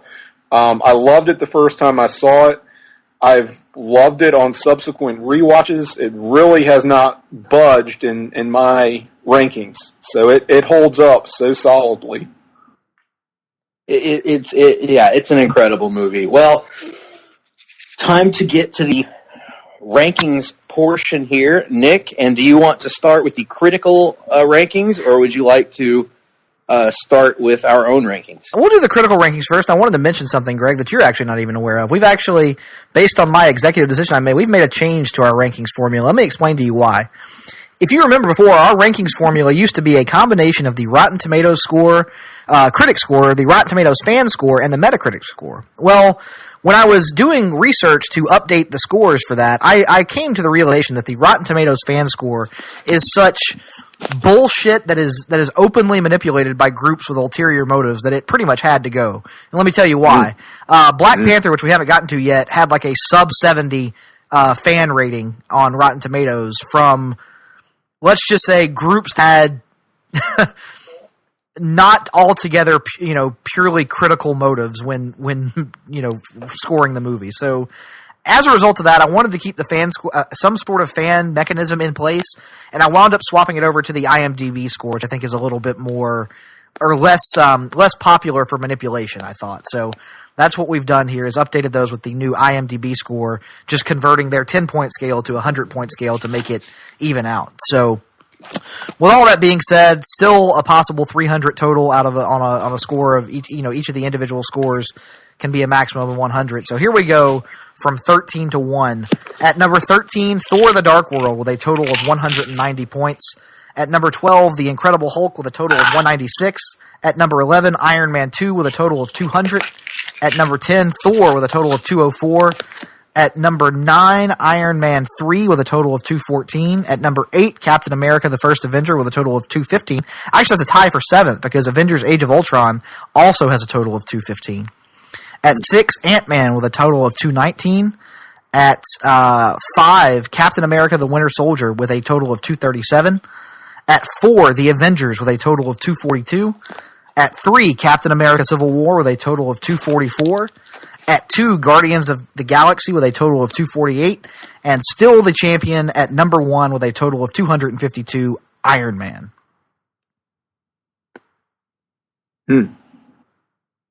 Throwing out the Rotten Tomatoes audience score. Yeah, pretty much. Nice audible there. I like it. Now, Nick, there's a bit of a slight issue for me here, as I do not have our rankings in front of me. Yes. At the moment. Would you like me to send them to you? To locate them.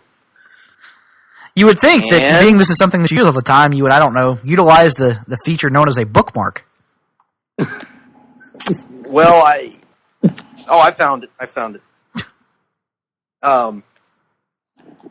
I am utilizing the Apple iPhone at the moment, which makes things a little bit more complicated. The Apple iPhone, available at local electronics stores near you. So while you're stalling for time, why don't we let David and Tim go ahead and give us their rankings? So David, yes, have you got your rankings for the 13 MCU films? I do. All right, let's hear it. Which way do I need to go? Whatever way you want, sir. You are the master and ruler of your own list. Okay, I'm going to go down, so that's easier for me. Or starting with 1 anyway. Okay. Captain America, Winter Soldier. It is easier to go for you. Down where, you ask? You know. All right, that didn't come out the way I meant for it to. All right, so at number 1, come like the audience did earlier. Came like fire. There's antibiotics for that. But number 1, Winter Soldier. Number 2, Avengers. Guardians of the Galaxy. Iron Man. Captain America: Civil War. Iron Man 2. Iron Man 3. Avengers: Age of Ultron. Ant-Man. Captain America: First Avenger. Thor: The Dark World. Thor, and then Incredible Hulk. Nice. Well done, sir. Thank you. Okay. Timothy. So I'm going to largely do this from memory, so I may have some gaps as I try to wing it, because it is easier for me going down as well. Okay. Down where, you ask? I got gaps, and you got gaps, and together we fill the gaps. Best, I'm going to say Avengers. Still, okay. Next, Avengers 1. Next, Captain America: Civil War. Okay. Just watched it. Then Iron Man 1. Okay. Then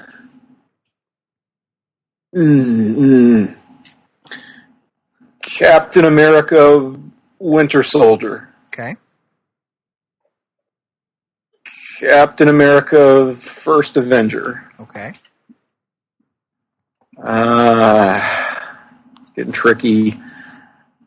Age of Ultron. Okay.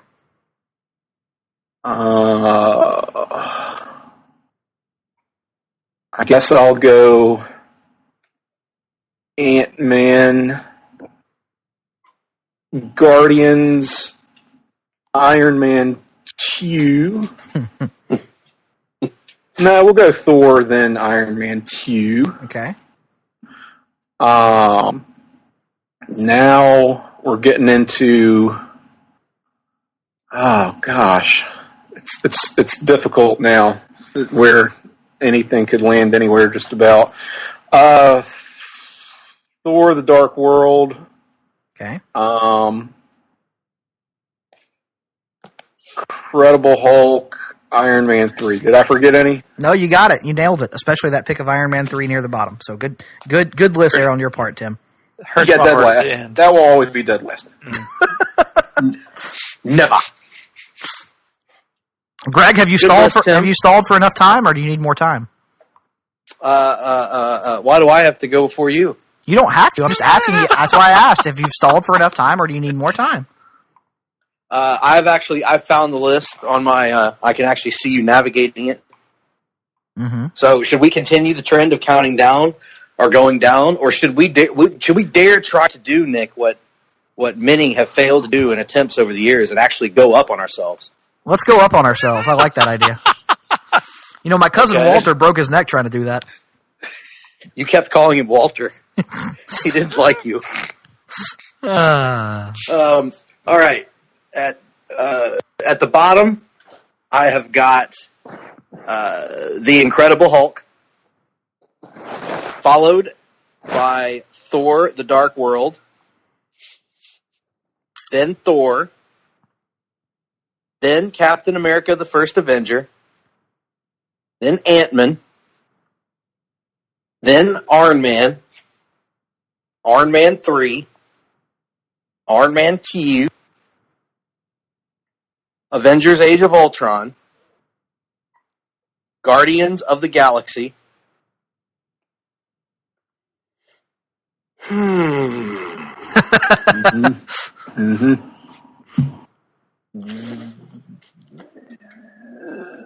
The Avengers, Captain America: Civil War, and then Captain America: The Winter Soldier. And honestly, those two are such a toss-up. I very nearly put Civil War over top of Winter Soldier.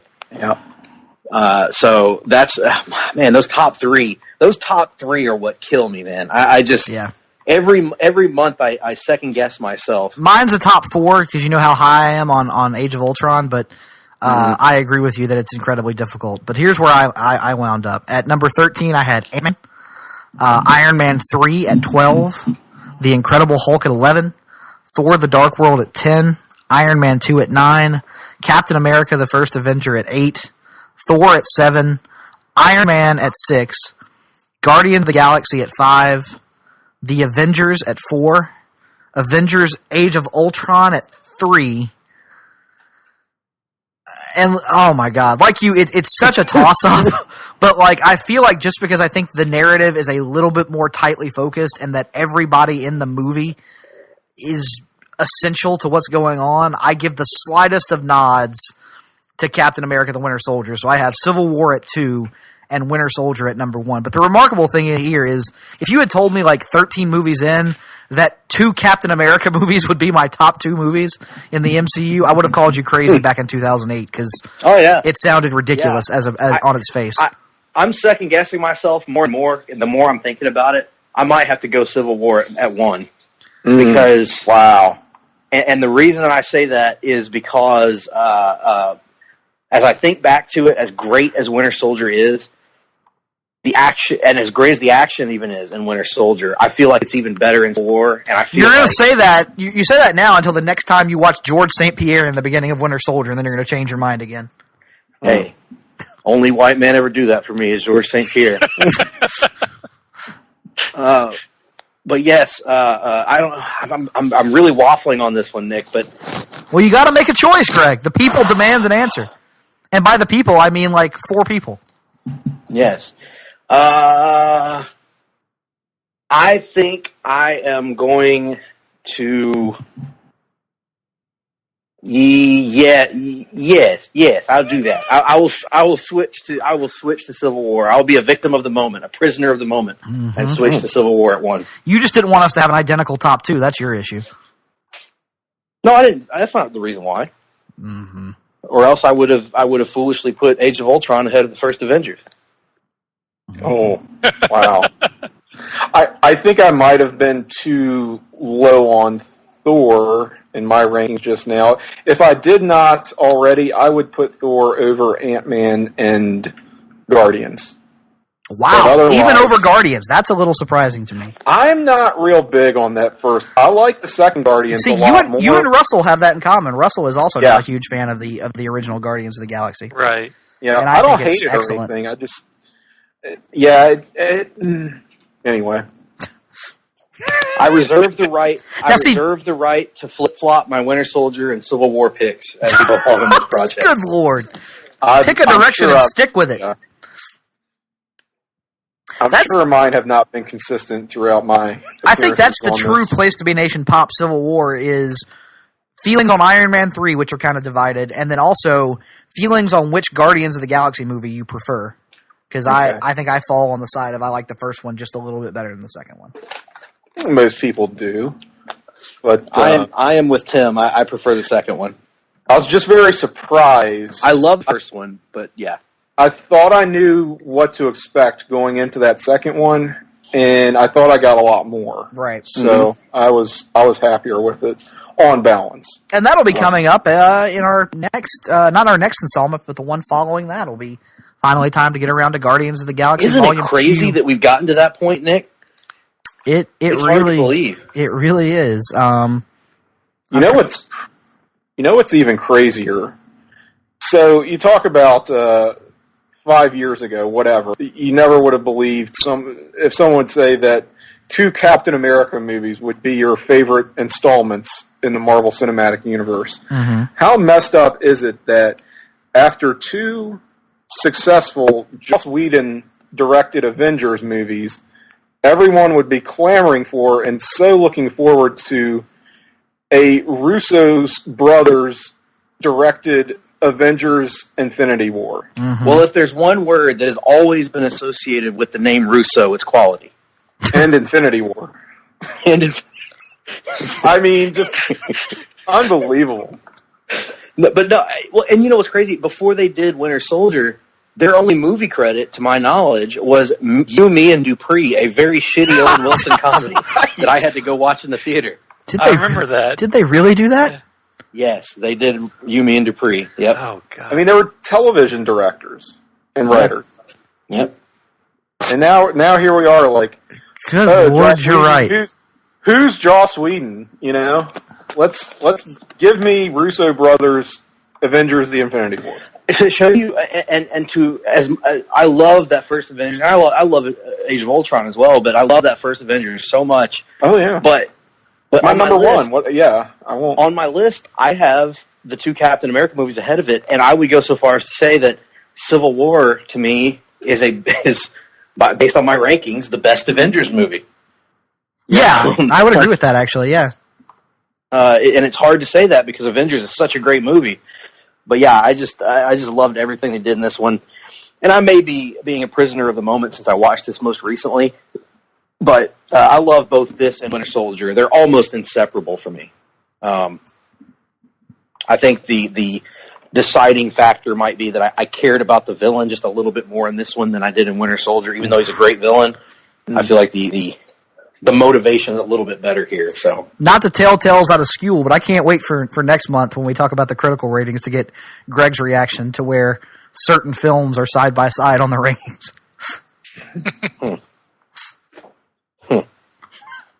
What is next? Oh my God! Yeah, that's insane to me too. What is next? Doctor Strange. Doctor Strange is which has a ridiculous Rotten Tomatoes rating. Ridiculously high, ridiculously low. Ridiculously high. As of right now, I'll tell you this. This is a brief teaser for Greg's Rage next month. The Doctor Strange Rotten Tomatoes score is actually 1 point higher than the Rotten Tomatoes score for Winter Soldier. That's okay. That's fucking ridiculous. I'm going into Owen voice. This is please do, Tim. Appalling. Unforgivable. Fans, this isn't on the format. No. This is real life. Real life tragedy. Our friend, Captain America, the Winter Soldier, has been killed. What a wonderful way to go out on Owen voice. Horrible, folks. I don't know what to tell you. It's not part of the show. It's fucking Doctor Strange of all movies. I mean, that's already there. Yes, that's true. Fucking Doctor Strange by Woody Allen. I'm here to bargain.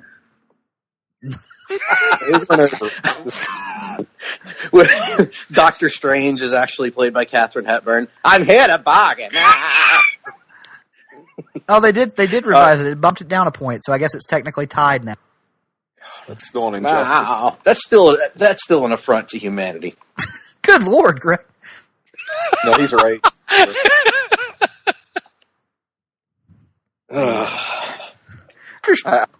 I wasn't trying to do Woody Allen. We'll have this discussion next month, but I will stand on the side of Doctor Strange isn't bad. How about that? It's not.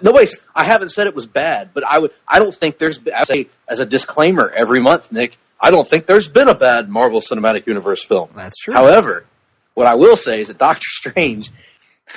There has been a bottom 5, and some of them belong there.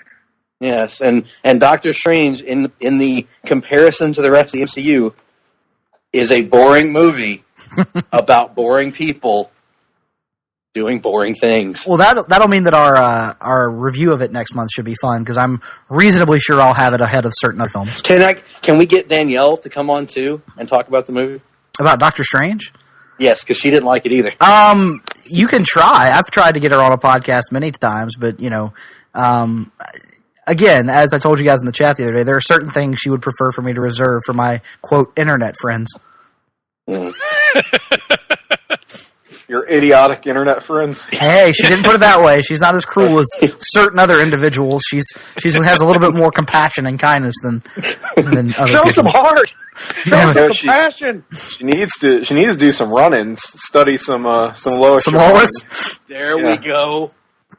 We could start our own T-shirt website, Nick. We've talked about doing this, and we could call the website address Danielle Rules. That would certainly be a unique situation. That's never going to happen, though. For the record, most of the time she's asleep on the couch by the time I get off these airwaves. So there you go. Yes. Speaking of which, I can think of no better time to get off than to to get off. Well, hey, if you're going down, I'm getting off, right?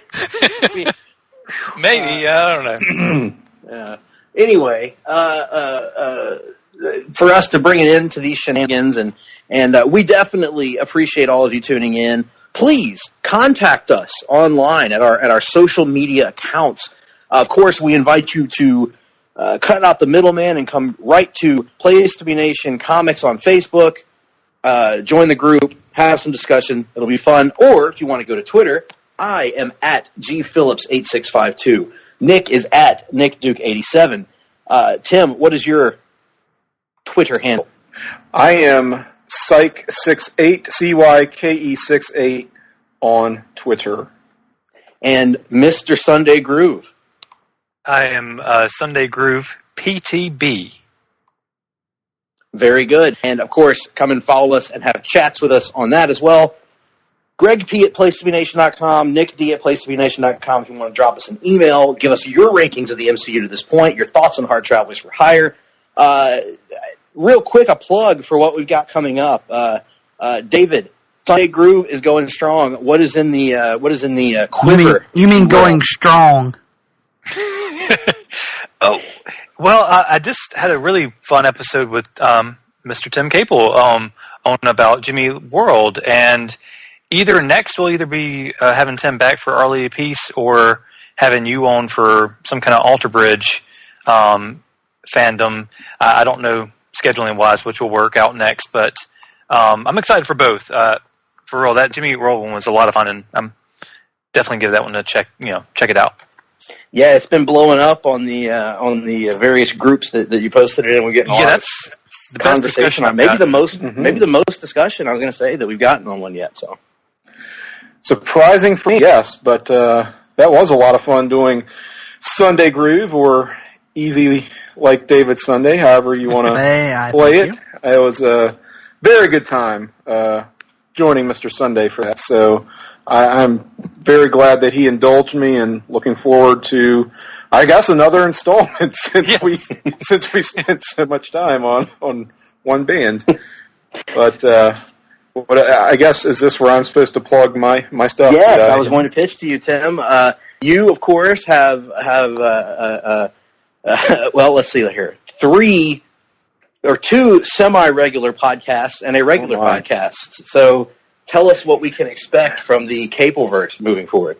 Okay, well, the newest podcast to the Place to Be Nation Pop feed, Talkin' Pop, Episode 2, myself and our dear close friend Jennifer Smith that our March episode just went out, I guess about 2 weeks ago now, I believe.